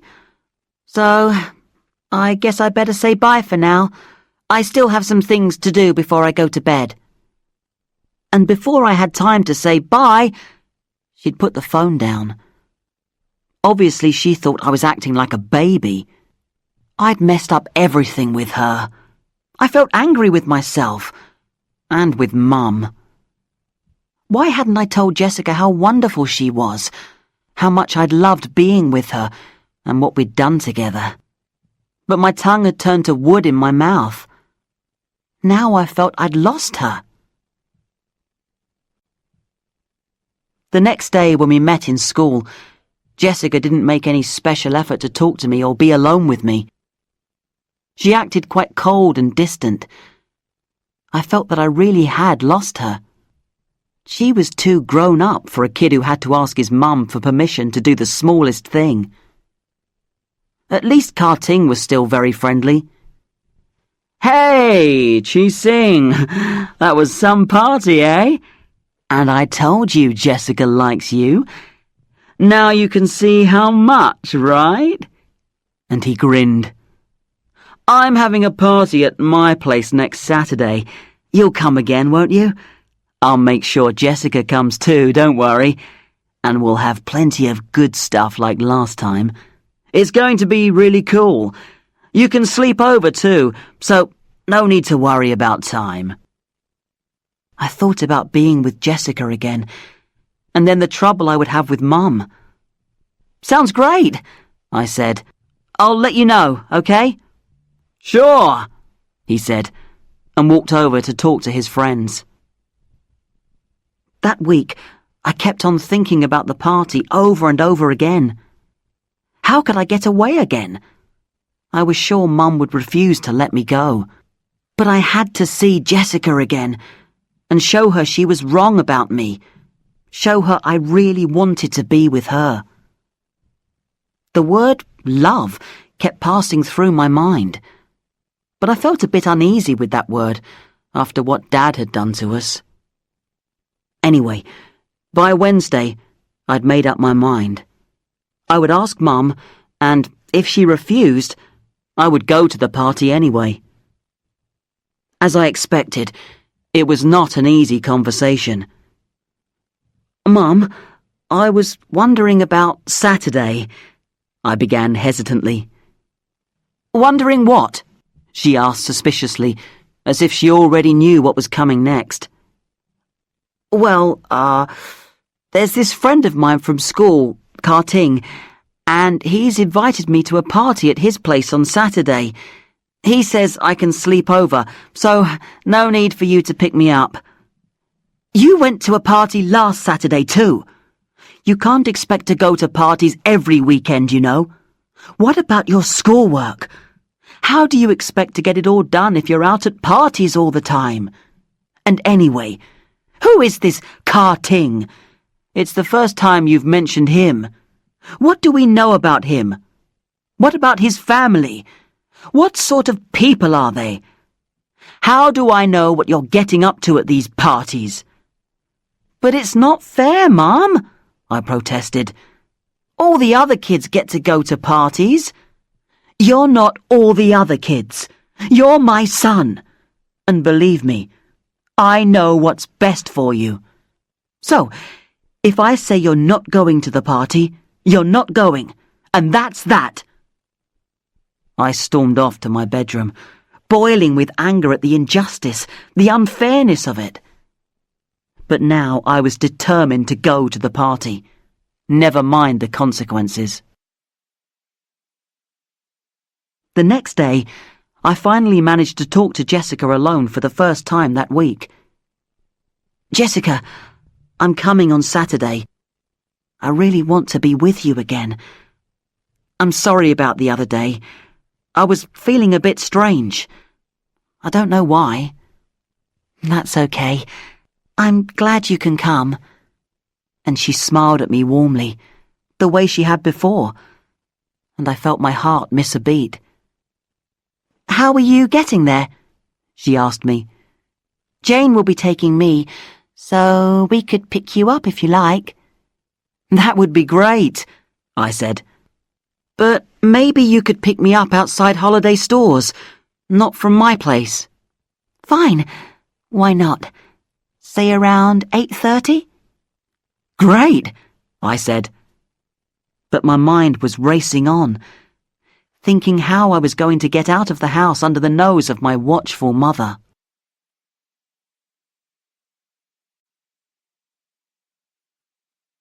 The rest of the week seemed to last forever. I went through the routine of classes, homework, and meals as if I was sleepwalking. All I could think of was how to get away on Saturday. Friday night came, and Saturday morning.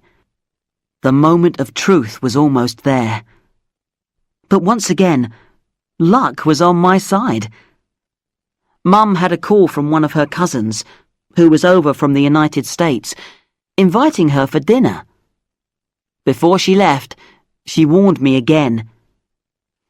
"I want you to finish your homework and have an early night. Don't forget, I'll be back by 10:30 at the latest." I wish she would stop trying to push me around like that, but I didn't say anything. As soon as she'd gone, I got ready for the party. I wanted to look my best for Jessica. I put oil on my hair and wore my tightest jeans with my Italian shoes and an open-necked shirt. Then I left a note for Mum to tell her not to worry. I said I'd call her later. The maid was off duty.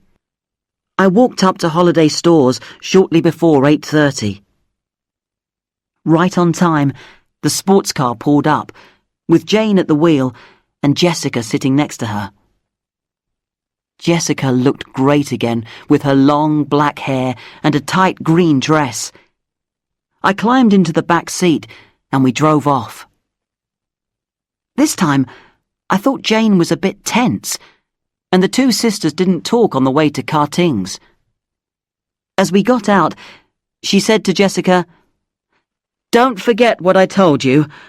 I'll pick you up soon after midnight. Just call me. You know Mum wants you home tonight.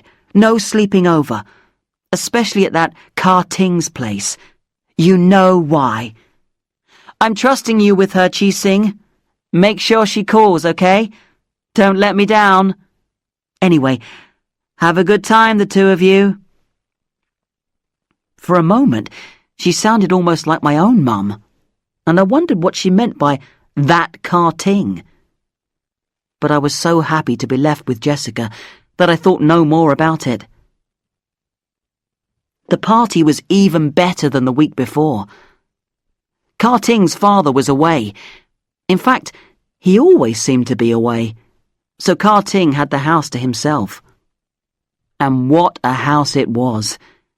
Even bigger than Jessica's, with a huge games room and an enormous swimming pool, surrounded by palm trees and flowering bushes, and even a fully equipped gym. There were about 30 people there, some of them quite a bit older than me. The party started on the terrace with some dancing and a few drinks. Again, there were things I'd never tasted before. They were brightly coloured, sweet, and left a strange aftertaste in the mouth. Every time I drank one, it made me want another. I danced with Jessica, of course, and soon we were sitting together in a dark corner, kissing just like the week before. It was magical. There was a wonderful buffet laid out, and we were soon piling our plates high, Malaysian style. As we sat enjoying our food, Ka-Ting came round again. How is it, you two? Having a good time, right? But it's time to really party now. Come on. Here's something to give you an extra lift. He slipped 2 of the little white pills into my hand. I remembered how wonderful I'd felt at the disco after taking the pills. But then I thought about how sick I'd felt the next day. I decided that the pills weren't good for me, so I put them in my pocket. But Jessica must have taken hers. Soon, she became all dreamy and soft as we began to dance to a slow record just like before. Jessica felt like liquid honey melting in my arms. The time just slipped away, but I suddenly remembered what Jane had said. Jessica, I think you'd better call Jane. Don't forget what she told you. I don't want to get you into trouble. Oh, Ji-Sing, I want to stay here with you. I'm sure Ka-Ting won't mind if we sleep over at his place. Come on. I have to admit, I was really tempted, but I insisted that she should call Jane. Jessica really didn't want to, but in the end she called her sister, who said she'd be there in half an hour. As soon as she rang off, Jessica grabbed my hand and pulled me into the house. We found a quiet corner to be alone together for the few moments we had left. As we were leaving, Ka-Ting took me aside and whispered, "There's no need for you to go. We're just starting to have some real fun, you know? Some of those big guys have brought some really special stuff. You should stay on and try it. It'll give you the biggest high you've ever felt. Don't worry, you can stay here till tomorrow. Let Jessica go if you like, but there are plenty of other girls here tonight. Later, we'll all get in the pool together, you know? How about it?" "Sorry, Ka-Ting, but I promised Jessica I'd go with her. Maybe another time." "That's right," Ka-Ting said in a strange, empty-sounding voice. "That's right, my friend. Anyway, you take these for later. Maybe you can take them tomorrow when you need a pick-me-up." And he pressed a few of the little white pills into my hand. I put them in my pocket. "And don't forget, you can always come over here. No problem. Drinks and stuff and plenty of fun, right?" Jane dropped me off at my gate, and I squeezed Jessica's hand as I got out. When I looked round, the car had already gone, leaving me alone to face the full force of Mum's fury. My hands were sweaty and shaking, and I nearly dropped the keys. Sure enough, there she was waiting for me, like a dragon breathing fire. She looked as if she might explode. It was payback time. Chapter 10. Jessica's Problem. "Come here," Mum said with a voice like ice. "If you can walk straight." As I walked unsteadily towards her, I felt that something unthinkable was about to happen. Something that would change us both forever. And now it was too late to stop it. I had almost reached her when she slapped me hard across the face. And I mean hard. I felt the sting and something wet on my cheek. It was blood where her ring had cut me. "Let that teach you to make a fool of me," she said, breathing heavily and trembling. I think she had shocked herself as much as me by the violence of her reaction. "We'll talk about this in the morning. Now get out of my sight. You make me sick, sick, sick, sick. After everything I've been through lately, all you can do is make it worse. You're selfish, stupid, and you obviously have no feelings. At least, no feelings for me. Now get up to your room before I lose my temper again." As I undressed and washed, I thought of all the things I wished I'd said to her. Some of them would have hurt her as much as she'd hurt me, but it was too late now. I tried to get to sleep, but I couldn't stop thinking about everything. About Jessica, about Mum, about Dad. My head was spinning with questions, but no clear answers. I felt confused, angry, and unhappy. I slept late the next morning. Maybe my mind was unconsciously hoping that Mum would be out.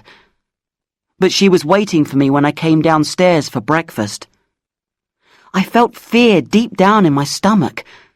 That terrible sinking feeling everyone gets when they know something bad is about to happen to them.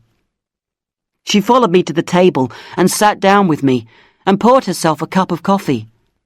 Her face was tense and her eyes unsmiling. "So, what's going on then?" she asked in a hard, cold voice.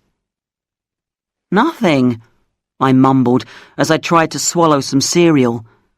It tasted like cement. "Don't think I'm stupid," she went on. "I know you've been up to no good, so it's no good pretending and telling me a load of stupid lies. I told you not to go to that party last night, but you went anyway. You deliberately did what I told you not to do. I want to know why." How could I explain the reasons to her?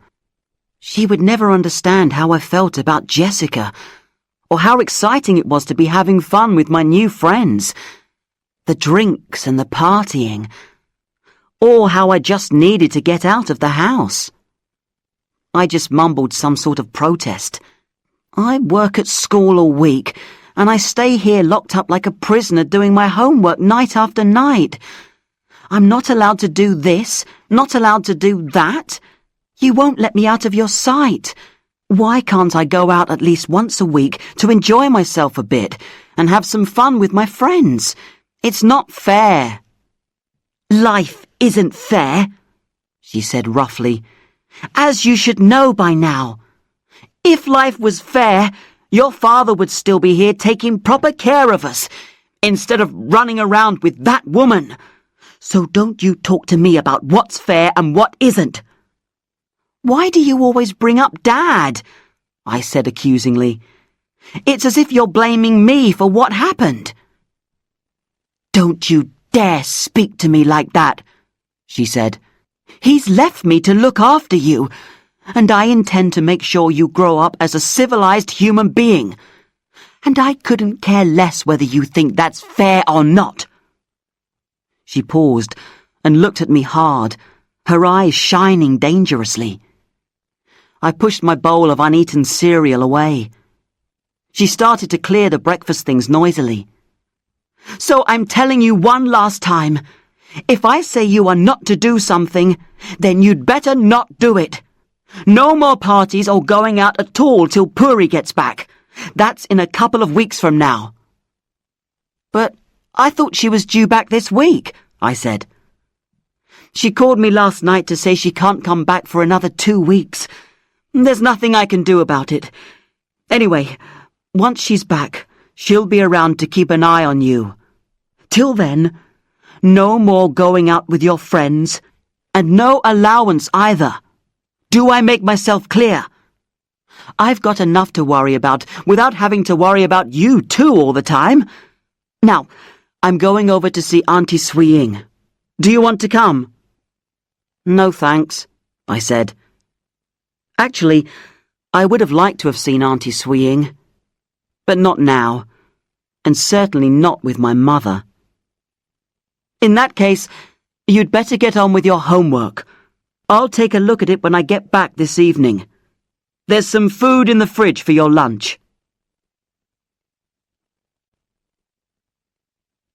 Soon after she'd left, I got a text message from Jessica. She must have tried to call while I was arguing with Mum. "Got to see you. Very important. Can you call? Love you, Jay." I wondered what was so important, so I called her straight away. Hi, Jessica. Oh, Jising, thank goodness you've called. I've been going mad. Look, I've got to see you. Something terrible is happening. I don't want to talk about it on the phone. When can I see you? I thought fast. I couldn't go out after what Mum had just said. What could I do? I knew I had to see Jessica. She sounded really upset. Why not ask her to come over? Mum would only be back in the evening, and it was the maid's day off. No one would know. Listen, Jessica, can you come here to my place? I can't leave the house today. Can you get a taxi or something? Jising, give me a few minutes to work it out. I'll call you back, okay? She phoned 10 minutes later to say that she'd be there by midday. We didn't speak much, but I could hear the tension in her voice. I knew something really serious was going on. It was already 11 o'clock, so I went to tidy myself up before she arrived.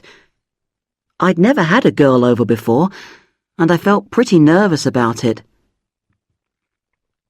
At exactly midday, a red and white comfort taxi stopped outside our gate, and Jessica got out. When I let her in the house, I could see she'd been crying. Her eyes were red and swollen, and she looked exhausted. I took her in my arms and kissed her gently. Suddenly, she began crying uncontrollably. I took her into the lounge and made her comfortable on the big sofa. Then I gave her some water to drink and sat down beside her. Gradually she calmed down and gave me a sad smile as she wiped her tears away. "So, what's wrong?" I asked. It's terrible, Jising. They're sending me away. "Away where?" To Australia. Dad's sister is married to an Australian in Perth, and Mum and Dad have decided to send me there to finish school and go to university. "But why? I mean, why now?" I asked. Don't ask me. I guess it's because they're worried about what's been happening to me. I didn't tell you all this before because I was so happy to be going out with you. But I had a bad experience with a guy I met at Karting's a few months ago. He was married and was just using me for fun. Please don't ask me anything else about it. I was stupid. It was nothing important. I just wanted to forget about it, but my parents found out, and now they're always reminding me of it. And then, my mum found some of those party pills in my bedroom. She went wild. That's when they started to talk about Australia. I didn't believe them at first, but this morning they told me it's definite. I have to go, they say. They think if I stay here, I'll get into really deep trouble. They want me out of here and somewhere they think I can't get into trouble. "But if you go to live in Australia," I began. "Yes, I know. Then I'll never see you again," she said, and tears began to pour down her cheeks. I took her in my arms and stroked her hair slowly to calm her down. "When do they want you to go?" "At the end of this term. That's only 2 weeks away. What are we going to do? I think I'll die if I have to leave you." "Can't you persuade them to change their minds?" I asked, knowing the answer already. "I've tried. Believe me, I've tried. But they've made up their minds. There's nothing I can do to change that." "So, what are we going to do? I need to see you, Jessica. You know that. I can't live without seeing you. I've never felt this way before, but it's the same for me, Jising. That's why I had to talk to you. We have to find a way out of this. Somehow. Any way we can." We spent the next few hours together. We shared the food Mum had left in the fridge. We talked about how we felt about each other. We went round and round in circles, trying to find a way out of Jessica's move to Australia, but couldn't find an answer. Eventually, we went to my room. We lay down together. It was 5 p.m. by the time Jessica left. We'd agreed to meet after school the next day to see if either of us had thought of a solution. I tried to concentrate on my homework, but my head was full of thoughts of Jessica. Somehow, I managed to finish everything just before Mum came back for dinner. She read through my homework absent-mindedly, as if she had problems to deal with too. I wondered if something had happened at work. She really looked worried. The next day at school, Ka Ting took me to one side during the break. "Hey, man," he said. "You should have stayed on Saturday. It got really wild. We all ended up swimming naked in the pool till the sun came up. It was some party. Dad's away in China again next weekend. I'm planning another party on Saturday. It's going to be even better this time. You come, okay? Bring Jessica too, right?" "Listen, Ka Ting," I replied. "I can't go anywhere for a couple of weeks. And what's more, I don't have any money. Mum's cut my allowance. I'm in deep trouble at home." "Don't worry," he said, laughing. "No need to worry. I can lend you some money. Here." And he slipped 2 50-ringgit notes into my hand, more than my usual weekly allowance. "You can give it back later, no problem."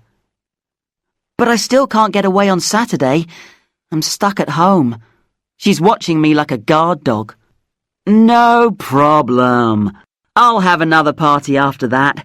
You just come any time, okay?" As he said that, an idea started to form in my mind. Perhaps there was a way out of our problem after all. Chapter 11. A Way of Escape.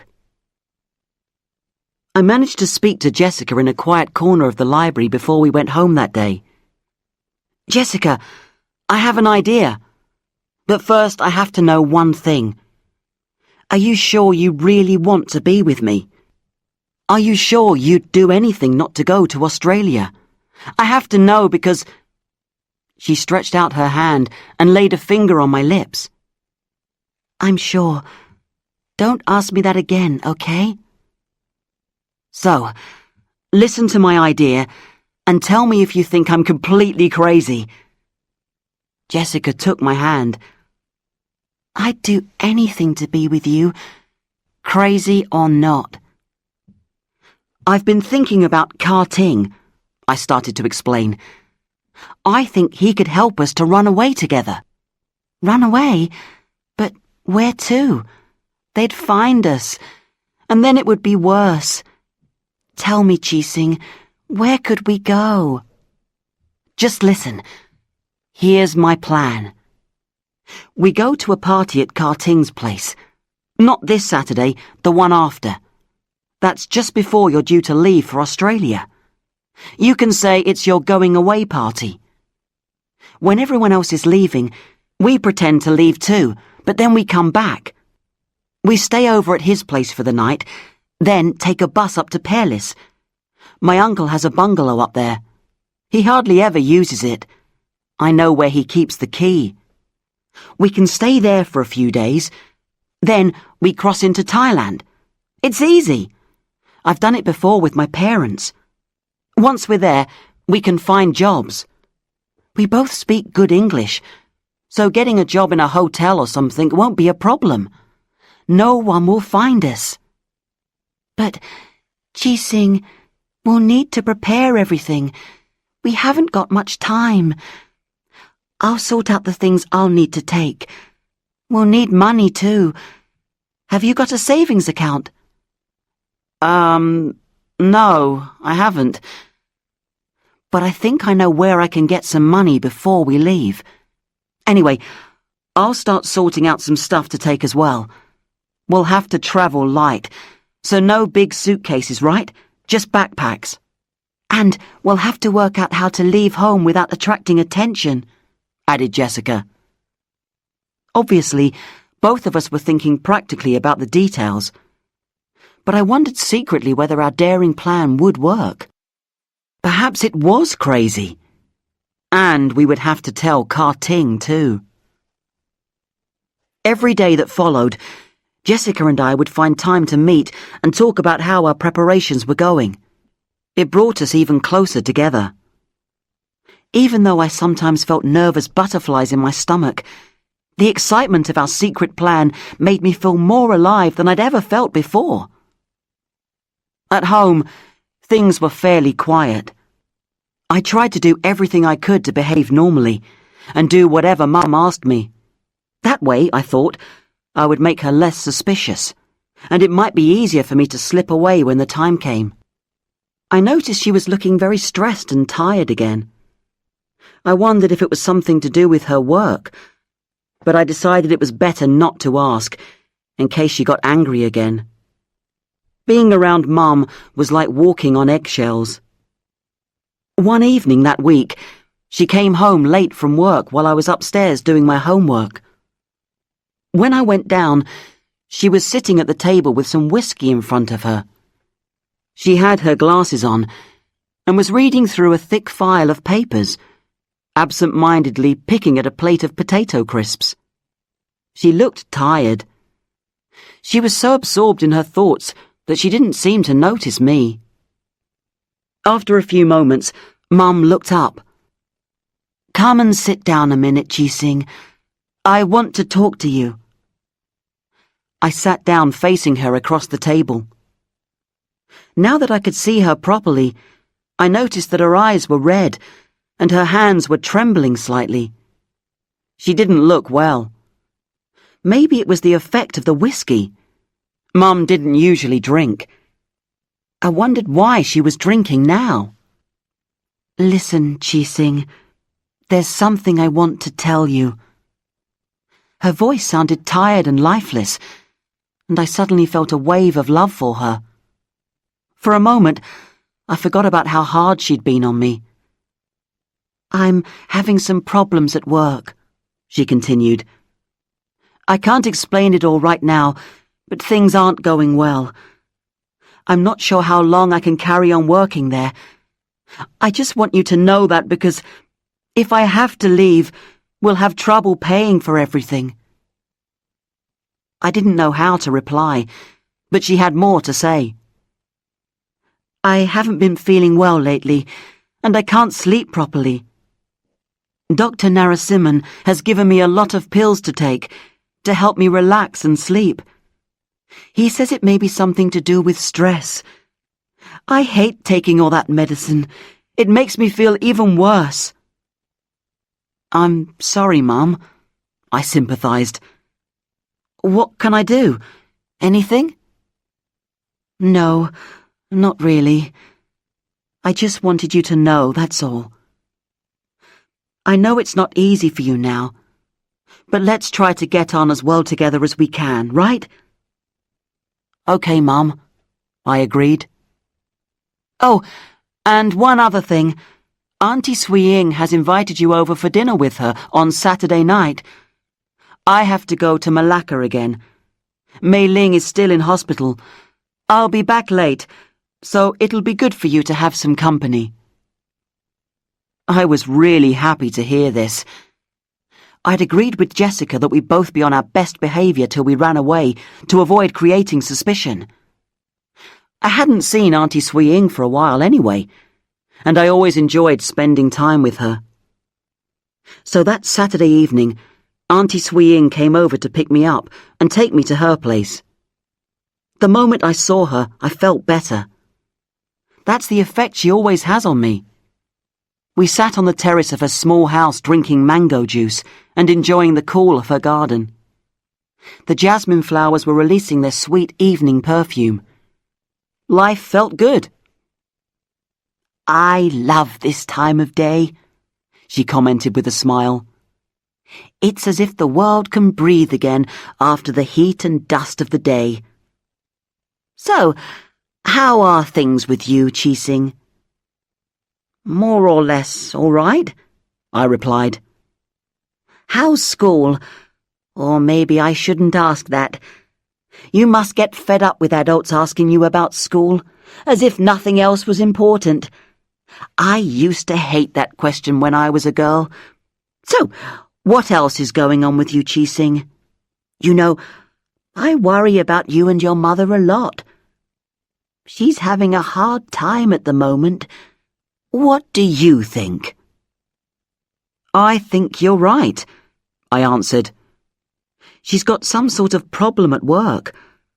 And she told me she's taking a lot of pills for stress and because she can't sleep. I'm worried too. Oh, so that explains it. She's been looking unwell for some time now. I'll talk to her. I think she needs another woman to talk to. As for her work, she did mention some problems to me a while ago. You know, Chi-Sing, it's worse than a jungle in some of these companies. People will do anything to get promoted. Thank goodness I'm retired. The way she said it made me realize that she'd probably had a similar experience to Mum's. Anyway, I was glad I'd mentioned it. If anyone could help Mum, it was Swee-ing. We spent a lovely evening together. She'd prepared some delicious Assam laksa and some gula melaka for dessert. She played me some of her CDs, Mozart and Schumann. I never usually listened to that kind of music, but with her, it seemed quite normal and not like showing off. She loved classical music and showed me what it was like to get deep enjoyment from it. I even started to feel moved by it too. Later on, Auntie Swee-ing started to tell me a bit about her own life. She got out some old family photograph albums. They were full of pictures, brown with age, of couples getting married, babies, and family photos from many years ago. That's your great-grandfather and grandmother, she said, pointing at a man in a formal black jacket, white shirt, with a high collar and black bow tie.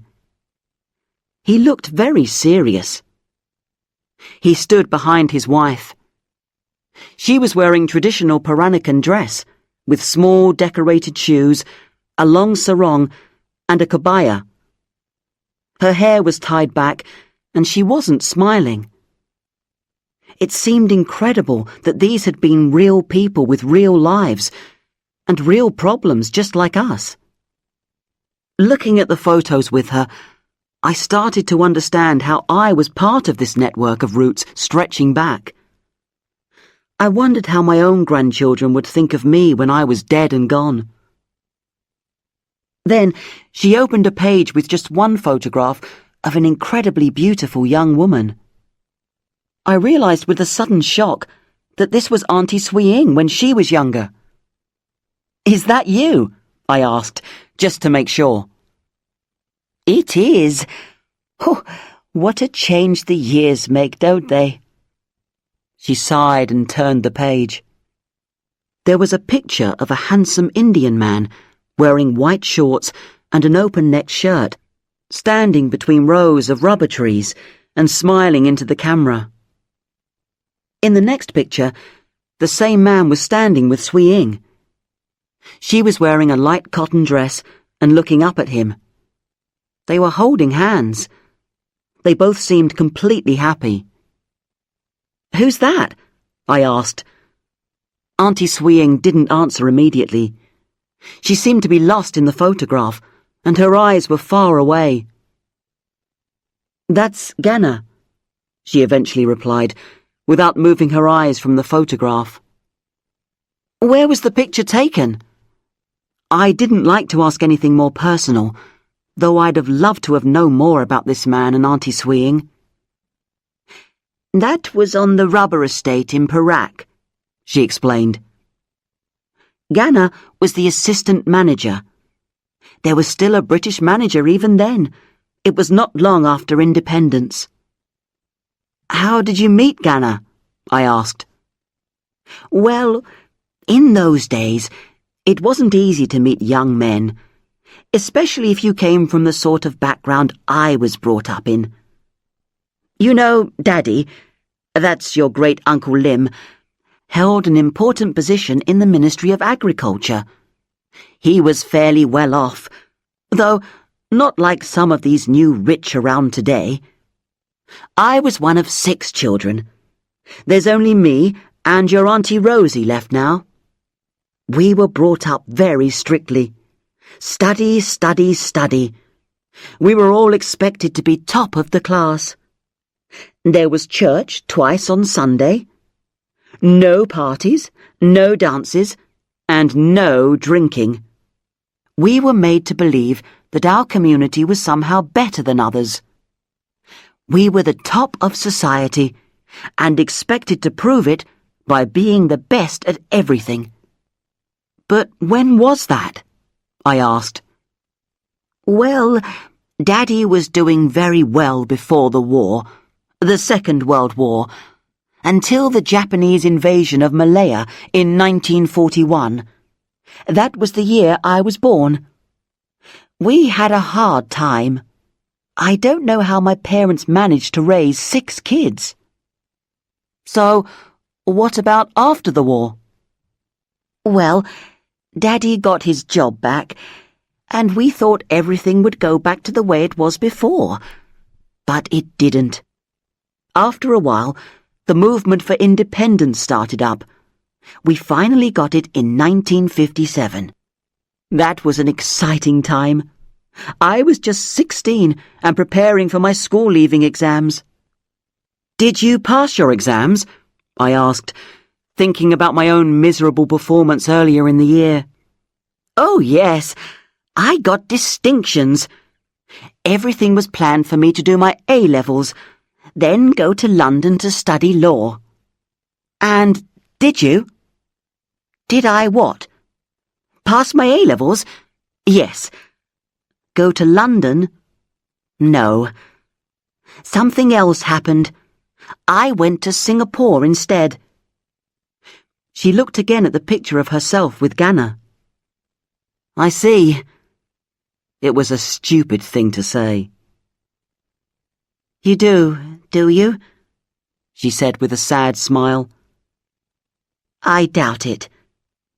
Anyway, after independence, things got more difficult for Daddy. They were trying to promote more Malays in the civil service. Nothing wrong with that, of course, but Daddy didn't feel he could stay on. So he retired while I was in my last year at school, but not before I met Ghana. How did you meet him? I asked her. She sighed. Maybe we should leave that for another time. Come on, I'll take you home. Chapter 12. The Best Plans. I felt a bit guilty about using Auntie Swee Ing, but if I went to her house the following Saturday, it would give me the perfect way to get to Karting's later in the evening. My plan was starting to look possible after all. I would go to Auntie Swee Ing's, return home before Mum got back, pick up my things, and meet Jessica at Karting's. On Monday, Jessica and I met to discuss things as usual. She'd also worked out how to get away. She would take her backpack to school on Friday and give it to Karting to take to his place. I spoke to him and asked him if we could stay the night after the party. No problem, he said with a knowing smile. Stay as long as you like. But no one else must know, okay? Okay, cool. I don't know how we got through that week. I could feel myself getting more nervous as each day passed and Saturday approached, and Jessica was showing signs of stress too. We even had a few arguments. Nothing serious, but we were both on edge. The slightest thing would set us off. At home, I was careful to behave as normally as possible. I made sure I did my homework on time and that I was always around when Mum came home. She was still looking very tired and sick. Her face was always tense, and her skin was an unhealthy grey colour. She was still taking her medicine, but that didn't seem to be helping her much. I was worried about her, but my mind was occupied with Jessica and our plan to run away together. I tried to stay off the topic of Mum's work when we spoke, which wasn't often. But just when things seemed a bit calmer, she started to complain about my schoolwork again, and we had another fight.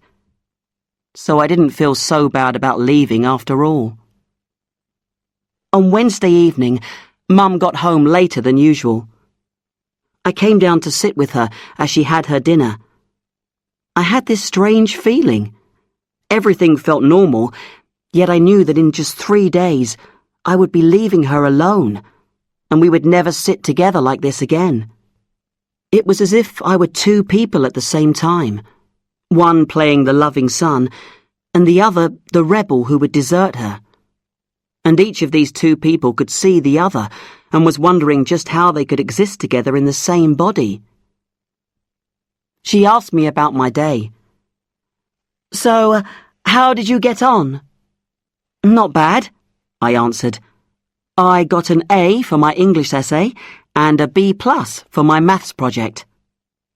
"That's an improvement," she commented with a sad smile. "Oh, and by the way, Auntie Swiying called to ask me to remind you that you're going over for dinner again on Saturday. It's a real help to me. I'll have to drive down to Malacca again to see Aunt Maley. I won't be back till late, and Puri still won't be back for another week." "No problem for me," I said, feeling really relieved that everything was happening just as I planned. "Good. It's late now, Chi-Sing. Maybe you'd better go to bed. I need to work on some papers for tomorrow. I've got a really important meeting with the board of directors. Sleep tight. I'll look in to see that you're asleep a bit later." As I lay down, the two Chi-Sings in my body did not feel very comfortable with each other. I had a job to silence their conflicting voices before I could sleep. At school that Friday, Ka-Ting was full of excitement about the party he'd planned for Saturday. "It'll be the best ever. I've even got a band coming over, and this time, some of the big guys will be there. They're the ones with the really hot stuff. Plenty of fun for us all." He laughed in a way that made me feel a bit uncomfortable. I realized that half the time, I didn't really know what he meant when he talked about hot stuff and fun, but I was fairly sure that some of it was illegal. But for me, the party was not the main attraction. The most important thing was my plan to run away with Jessica. Everything else was just a means to that end. I met Jessica in the library again before going home from school. "Is everything okay for tomorrow?" I asked. "No problem. I gave my backpack to Ka-Ting, and he'll keep it for me. Jane will drive me over for my going-away party around 9. And I'll leave Swiying's a bit later, pick up my stuff from home, and take a taxi to Ka-Ting's. I should be there by about 10:30. Don't forget your passport.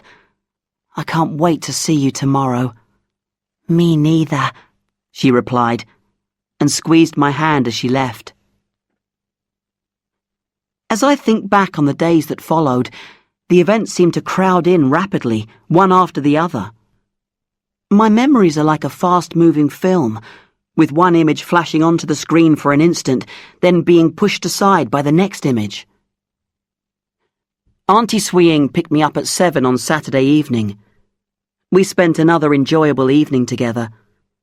She'd made me a special chicken curry with lots of tasty side dishes, and she played me some more classical music, this time Haydn and Bach. I began to understand how important music was for her. It was really part of her whole life, not something you just put on as a background. I wished I could learn to listen to it the way she did, with her whole self. One thing she said stuck in my mind. "Music is such a comfort when you live on your own. You never feel lonely if you have great music. I was curious about the story she'd started to tell me the last time. I've been wondering about Mr. Ganna, I said. How did you meet him? Oh, it's funny how these things happen. I'm sure Daddy would have been horrified if he'd thought he'd been the one to blame. But in a sense he was. How come? Well, before he retired, he did one last tour of the country, looking at various agricultural projects like rubber, oil palm, and sugarcane plantations. I was on holiday, so he took me with him to Perak, up north. We spent a day visiting the rubber plantation where Ganna was the assistant manager. That's when I took the first picture you saw. The British manager was away in the UK, so it was Ganna who showed us round and gave us lunch. As we were leaving, we looked at each other, and we knew that we loved each other. Oh, it sounds stupid and childish, doesn't it? I was only 18, not much older than you are now, but I knew I loved Ganna, and all I could think of was how to spend the rest of my life with him. Later on, when we became lovers, he told me it had been the same for him. I wonder if you can understand that. Of course you can. Oh dear, where was I? So, what happened then? I wrote to him. He wrote to me. No emails or text messaging then. We had to be very careful, of course. Things were very different in those days. For one thing, most people didn't approve of marrying people from other communities. Ganna was Indian. I was a Peranakan Nyonya. Daddy would never have agreed. For another, people strongly disapproved of girls who had affairs with married men. Oh yes, Ganna was married. His parents had arranged his marriage with a girl from back in India. Kerala, I think. It had been a disaster. They didn't live together anymore, but legally they were still married. I didn't think it mattered that much, but I knew it would cause a lot of trouble at home. So, what happened? I asked. This story was starting to sound like a TV soap opera, a surprise every minute. Well, there was a big celebration at the golf club that year and a dance in the evening. I got a ticket for Ganna. We spent the evening dancing together, talking, and I ran away with him the same evening. Can you believe that? How stupid I was, but how happy too. I stayed with him on the plantation for a month. It was the happiest time of my life. Perhaps the only time I've ever been truly happy. We planned to set up home permanently together, so I went down to Kuala Lumpur to buy some things we needed. Ganna was going to come down later. Daddy wouldn't let me come back home, so I stayed with my sister, Rosie. She'd just got married. We were very close. We still are. So, did Ganna come down to join you? I asked. She suddenly looked sad. I think we'd better leave all that for another time, she replied. I thought I saw tears in her eyes, and I didn't insist. We sat silently for a few minutes. Then she saw me checking my watch. Oh dear, 10 o'clock already. Time to take you home, young man. When we were in the car on the way home, she suddenly asked me, Are you all right?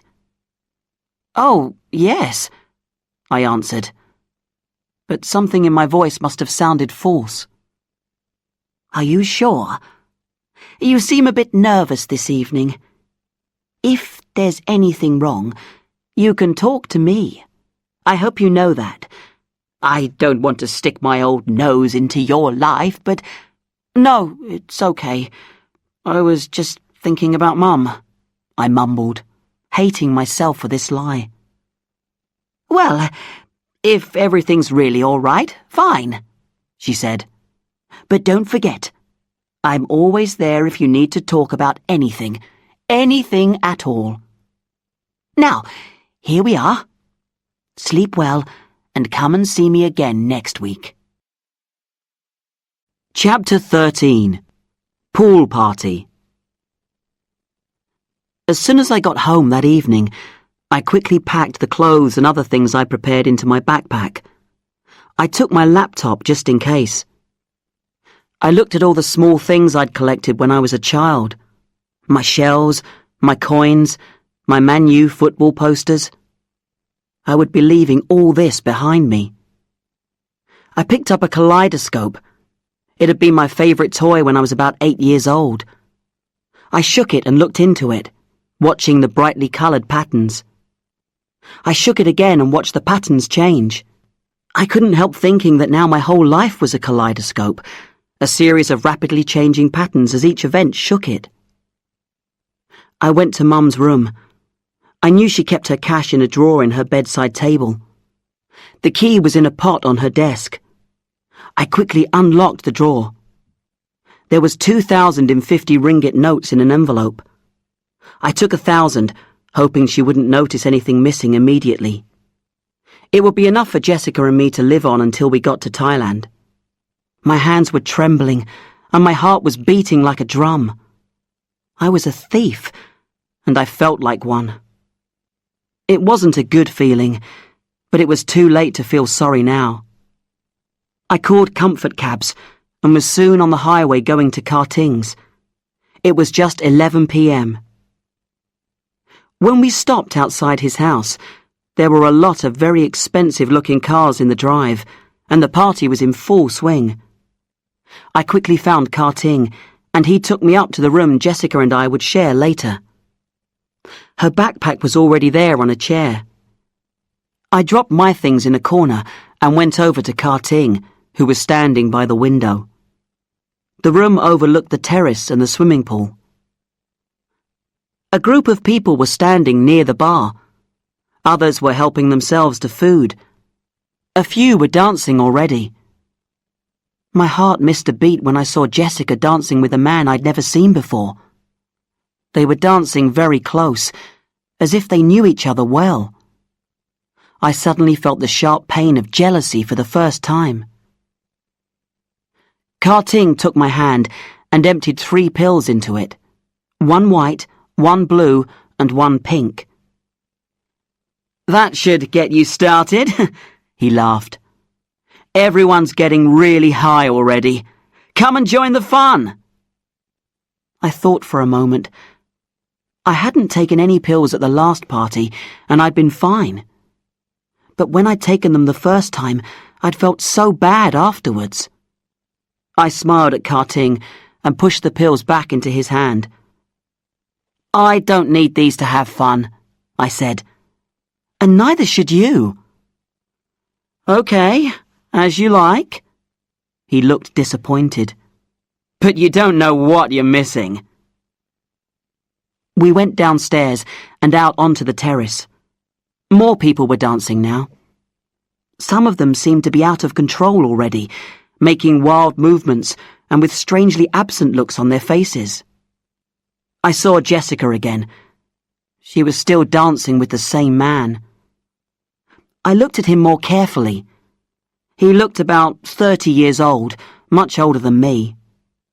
He was dressed all in white, even his shoes were white. His shirt collar was turned up, and his shirt was unbuttoned to show a chest as hairy as a doormat. He wore lots of gold, including a thick gold chain round his neck and big rings on his fingers. He had a black moustache and carefully styled hair. I thought he looked like a gangster in a Bollywood film, and I took an immediate dislike to him. I waved at Jessica, and she quickly stopped dancing and came over to me. "What's going on?" I asked. "What do you mean?" she replied, but she had a strange look in her eyes. "Who's that? That guy you were dancing with? You look as if you know him pretty well." "Oh, don't be silly," she laughed.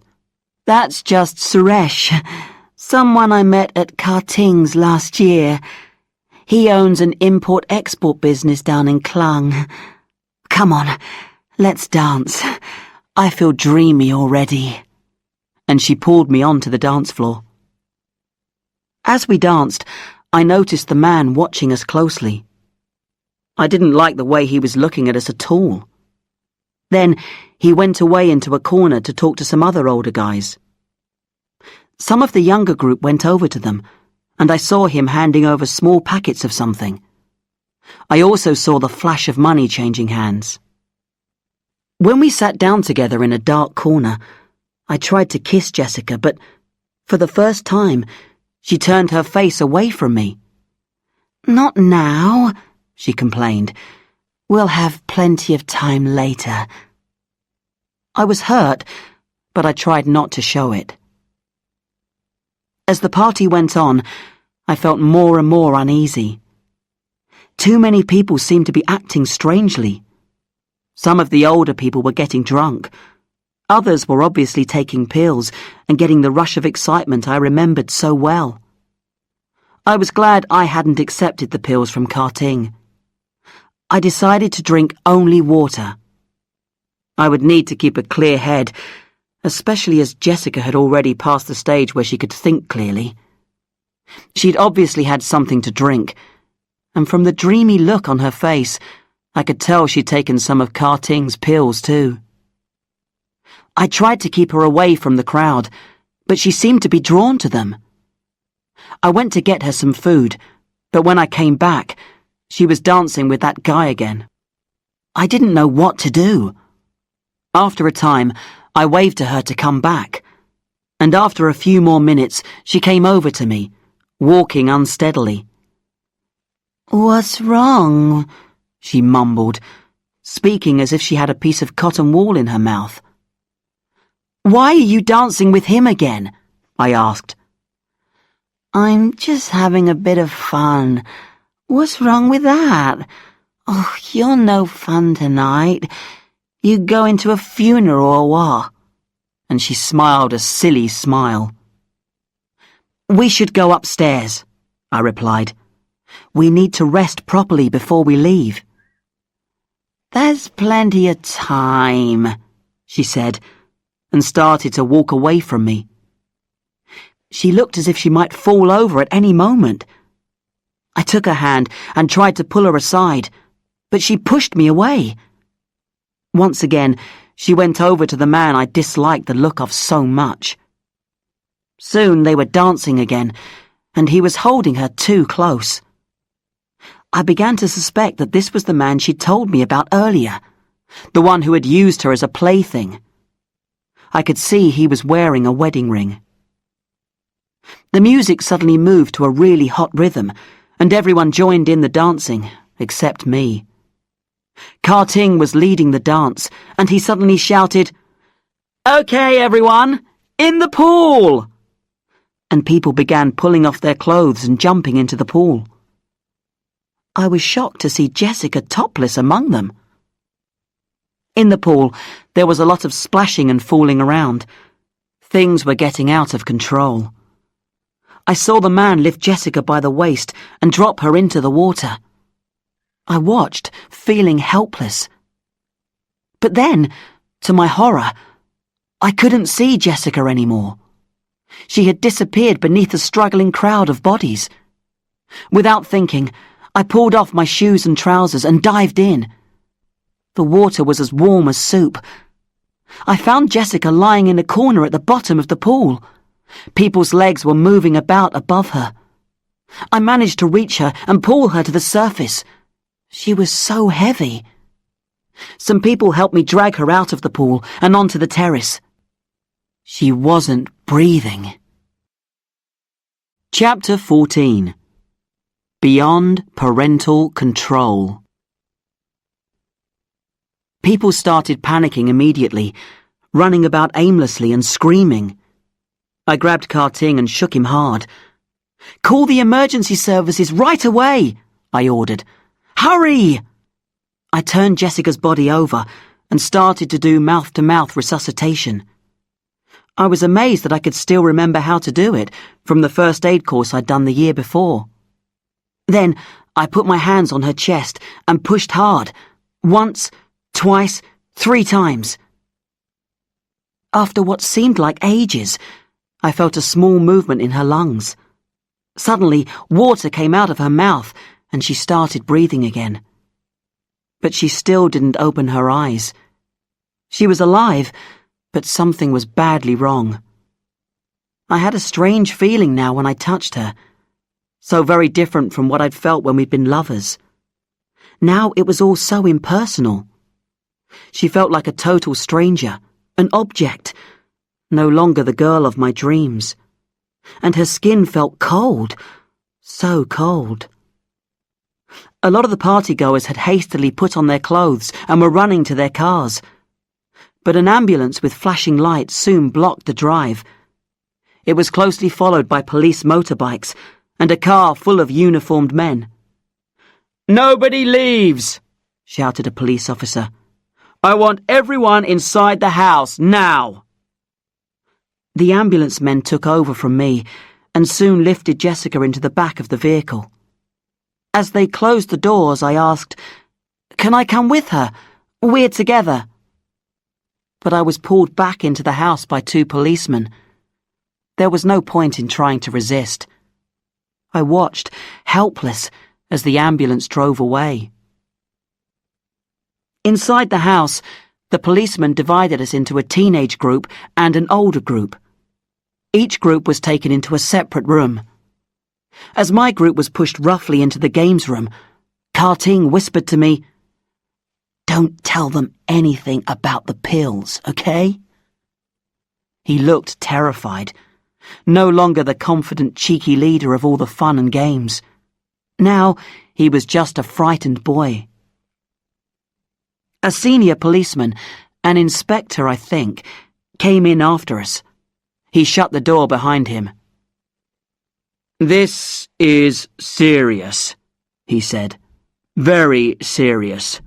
A girl very nearly died here tonight. She may still die. We don't know what happened, but we have our suspicions.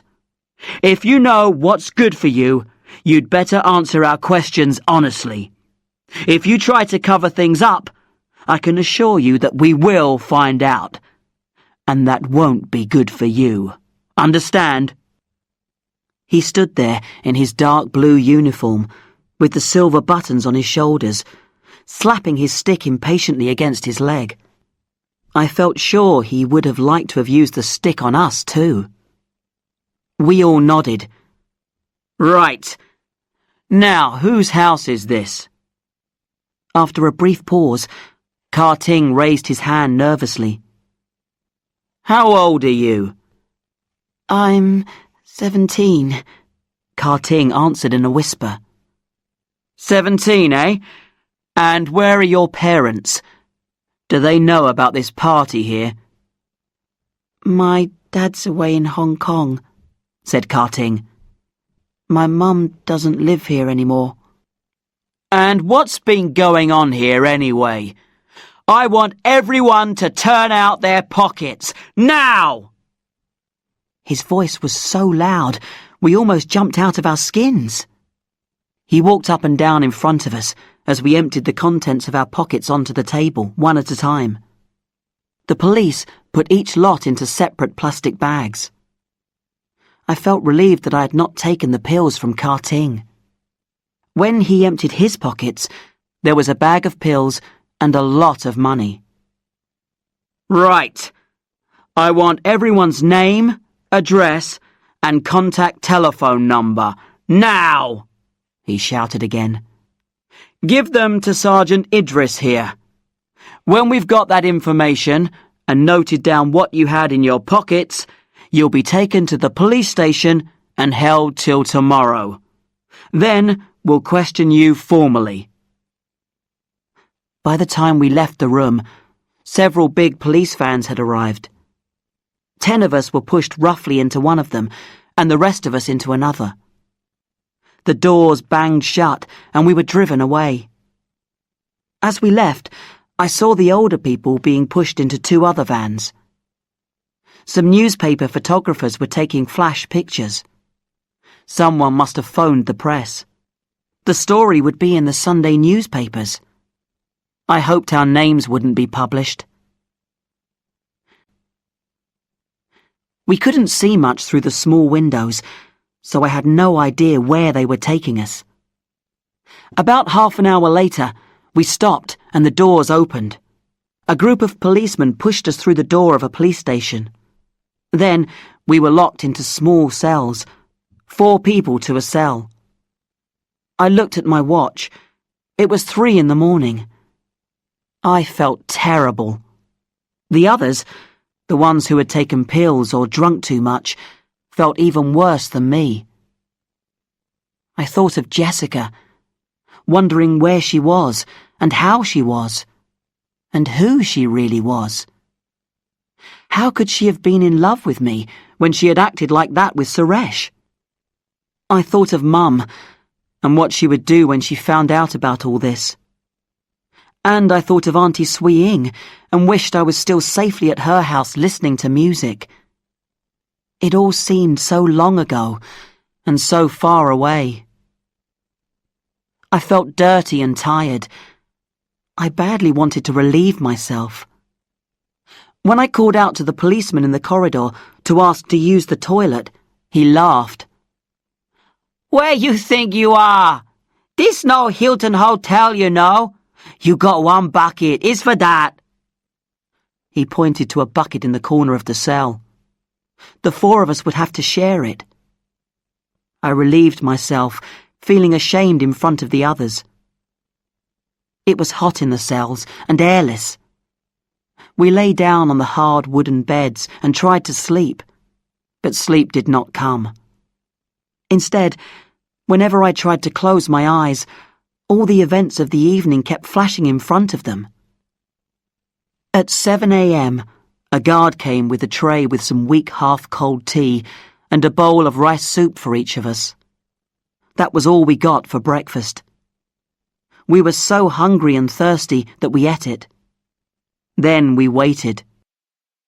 At about 10, they started to call out our names one by one. It was 11 in the morning when my turn came. I was taken to a small bare room at the end of the corridor. The inspector was sitting behind a wooden table. There was just 1 weak electric light bulb hanging by a thin wire from the ceiling. A little light came in through a small barred window high up in the wall. I noticed a spider's web hanging from the high ceiling. There was a chair in front of the table. The inspector pointed to it, and I sat down. "I don't want you to waste my time," he began. "I told you back at the house that I want straight answers to straight questions. The quicker you give me answers, the sooner you can be moved." I didn't like the sound of moved. He hadn't said go home. Moved? Moved to where? I'd heard about what happened to kids who were judged as beyond parental control. They didn't go home. They went somewhere really bad. "Name?" "Yo Chi Sing." He checked the paper in front of him. "We'll be contacting your parents later. Is this your home number?" He read it out and I nodded. "Who invited you to this party?" "Ka-Ting," I replied. "How do you know him?" "We're in the same class at school," I answered. "How many people did you know at the party?" he asked, looking me directly in the eye. I looked down. "Come on, how many?" he asked impatiently. "Maybe 4 or 5, I mumbled. "What are their names?"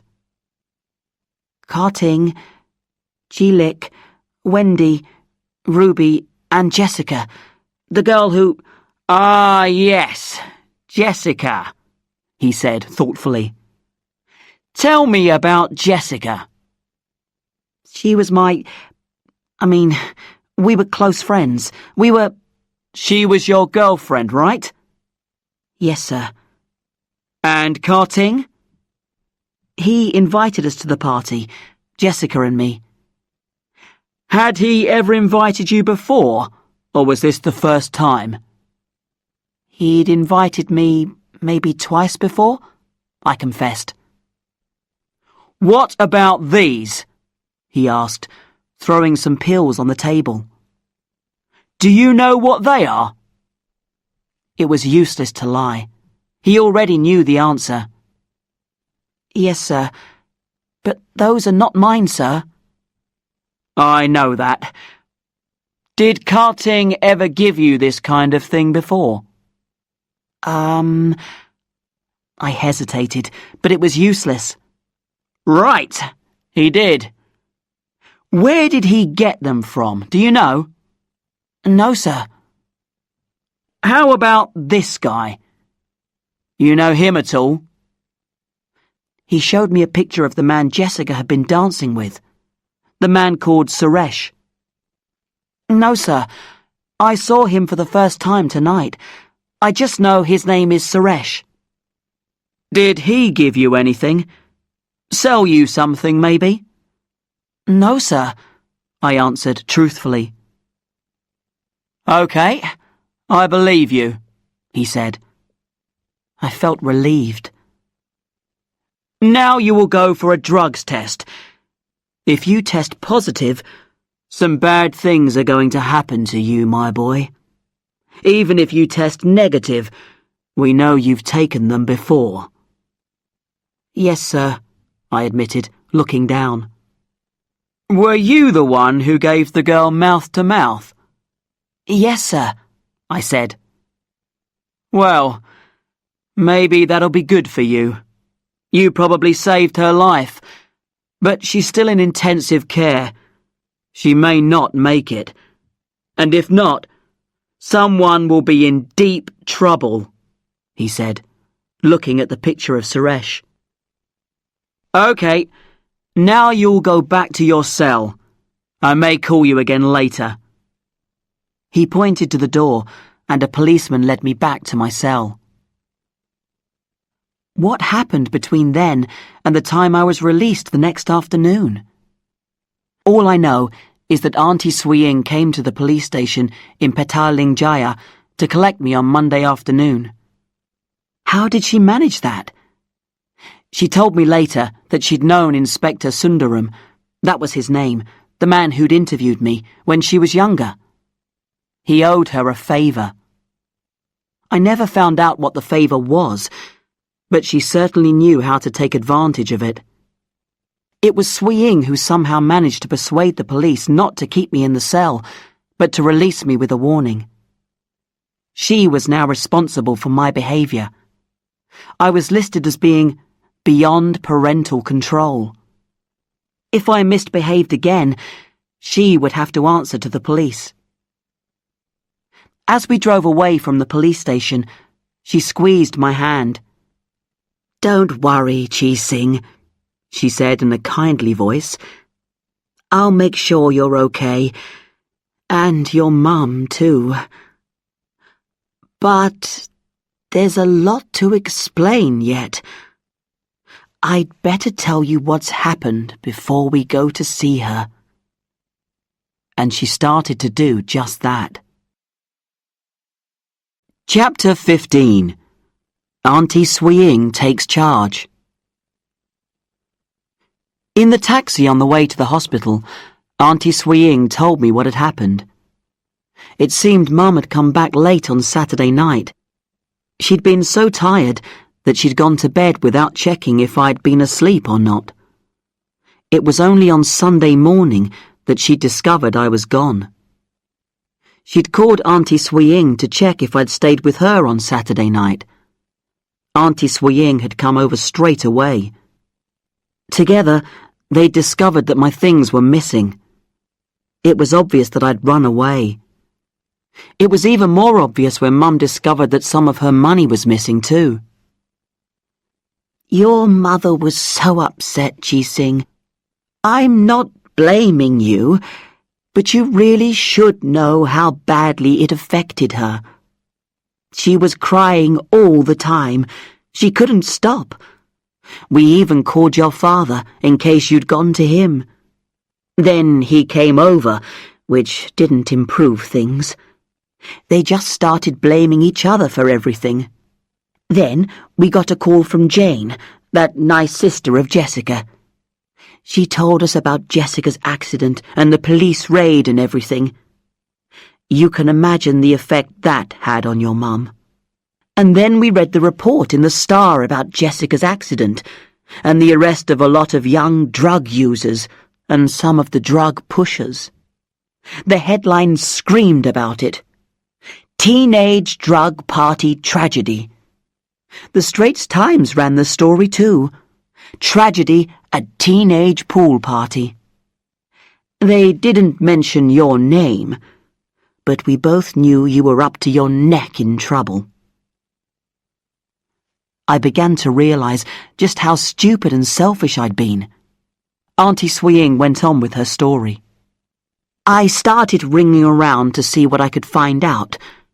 When I was younger, I had a good friend in the police. I soon found out where they were holding you, but I couldn't get to you before Monday. It was then that I found out it was Inspector Sundaram, my old friend, who was on the case. That's when I came over and got you out. Sundaram always had a soft heart. I only had to remind him of something he'd been involved in when he was young, for him to let you go with a warning. I realized just how lucky I'd been. If it hadn't been for Auntie Swiying, I might still have been locked up in that police cell, with no hope of a quick release. But I'm sorry, Chi Sing. There's something awful I have to tell you. Your mum is in the Central Hospital, in the intensive care unit. She took a whole bottle of sleeping pills last night. Luckily, she called me when she had second thoughts about what she'd done, and I managed to get her to hospital. She's unconscious now, and we don't know whether she'll recover. I suddenly felt the earth collapse under me. I'd run away, and Mum had tried to take her own life. I couldn't think straight. What had I done? How could I ever forgive myself? Auntie Swiying took my hand. I'm sorry, Chi Sing. I know it's hard for you, but please don't think it's only your fault. Things like this happen when someone gets hit by one thing after another. Your mother has been suffering from what your father did when he left you. She's had the worry of trying to bring you up all by herself. And all sorts of problems at work. I didn't know, and neither did you. But last Friday, they dismissed her. It was all about office politics, but her job was gone. That meant she didn't know how she would manage for money in future. She was desperate. Then, yesterday, she found out you'd run away and got into trouble with the police, and she cracked. Sometimes people crack up when the pressure gets too much for them.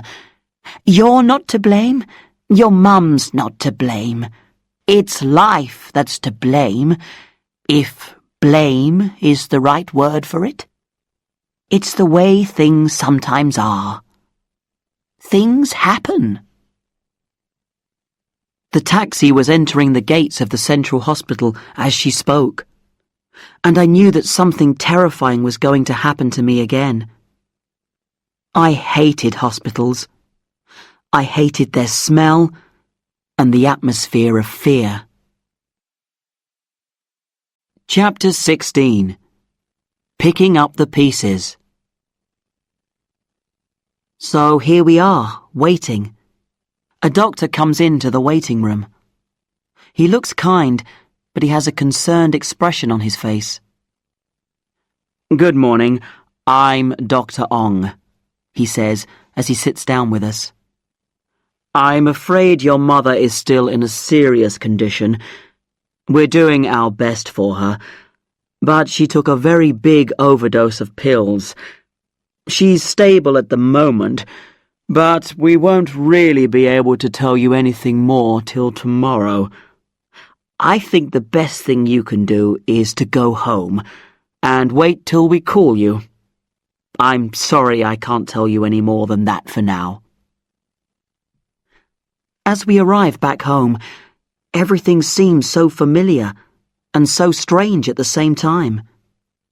I left here only 2 nights ago, thinking it was the last time I'd see it, and here I am back again. And there, standing at the front door, to welcome us with her usual cheerful smile, is Puri. Puri is back. Apparently, she came back last night in the middle of all this trouble. "Hello, Chi Sing," she says. "I make you some special fish and chips and banana fritters for dessert." Just like old times. And, of course, she says nothing about Mum. No one wants to mention what's happened. Yet. Auntie Swiying has decided to move over here till we know what's happening with Mum. She moves into the spare room right next to mine. I feel somehow protected to know she is there so close to me. She unpacks her bag and comes downstairs to sit with me before dinner. She's brought a few CDs with her and puts one on. It's a piece by Handel. I thought that Handel had written The Messiah, and that was all. So I'm amazed at this piece called The Water Music. Auntie Swiying tells me the story of how King George I of England asked Handel to write it, and how it was played on boats on the Thames. The telephone rings. We both rush to answer it, but it isn't someone about Mum. It's Jane. Jessica is out of danger and recovering in a private hospital. Would I like to see her? I say I'll call tomorrow. Mum is my first priority. Later, after dinner, I ask Auntie Swiying, "I've been wondering, how did the story of Mr. Ganna end?" "All right. I'll tell you. Everyone likes to know what happened in the end, don't they?" Well, the British manager came back. Ganna was due for leave. He was driving to Ipoh to catch the train to join me in Kuala Lumpur. It was evening, and the road was dark. It was raining heavily. Somehow, the car hit a tree, and he was killed on the spot. I don't know what to say. It seems so cruel. But there's more to come. My sister Rosie told me about it. She'd seen it in the newspaper. I couldn't bear to read about it or look at the photographs of the crash. I didn't sleep for days, and I think I cried till there were no more tears left in my body. My life was over. "But you said you went to Singapore," I say. "How was that?" "I'm not sure I should be telling you this. I suppose I might as well, now that I've gone this far. It's many years since I've talked about it. Everyone in the family just wanted to forget about it all. But you see, soon after Ganna was killed, I found out that I was expecting his child. Daddy had to be told. He was furious, of course. He called a family meeting.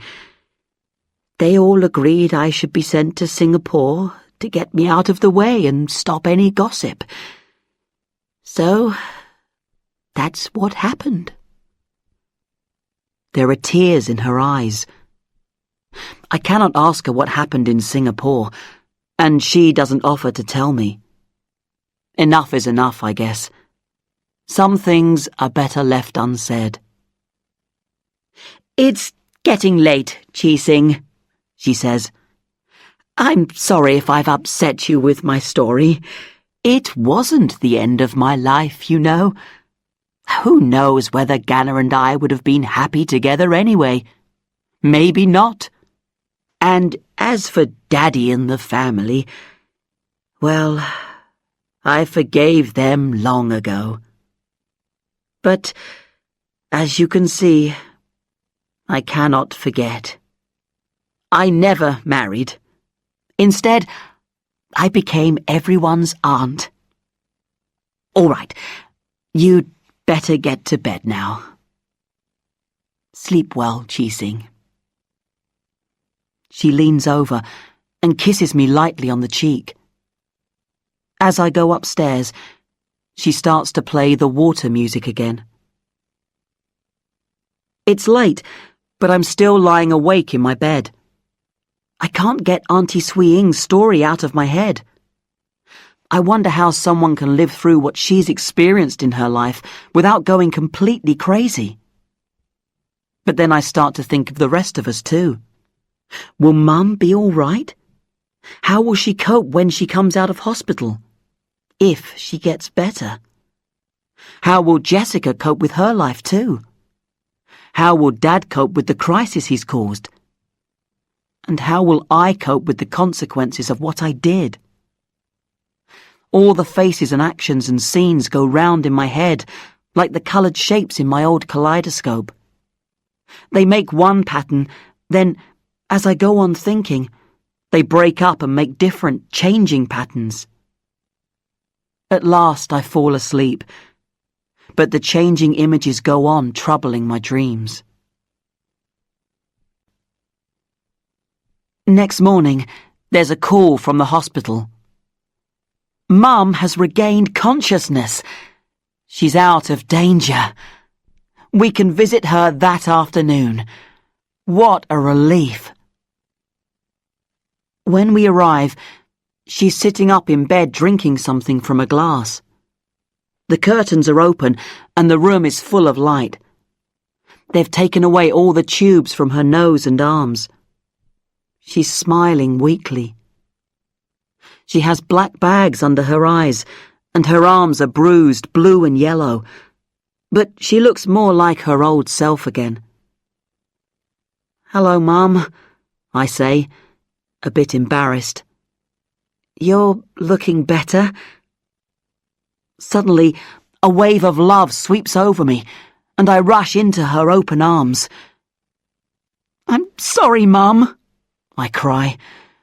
"I'm so sorry." She is crying too, but crying with relief. She looks at Auntie Swee Ing and says, "Swee Ing, thank you so much for everything. What would we have done without you?" Auntie Swee Ing smiles and quietly leaves us alone. Mum and me have a long talk. I try to tell her as much as I can about all the stuff that's happened. I even tell her about Jessica, though not all of it. Thank goodness she doesn't ask. But most important, she'll be coming home soon. Home. Then she talks to me about Dad. "Did you know your father has been to see me? He told me he's split up with Auntie Vina, you know. She's gone back to Uncle Krish."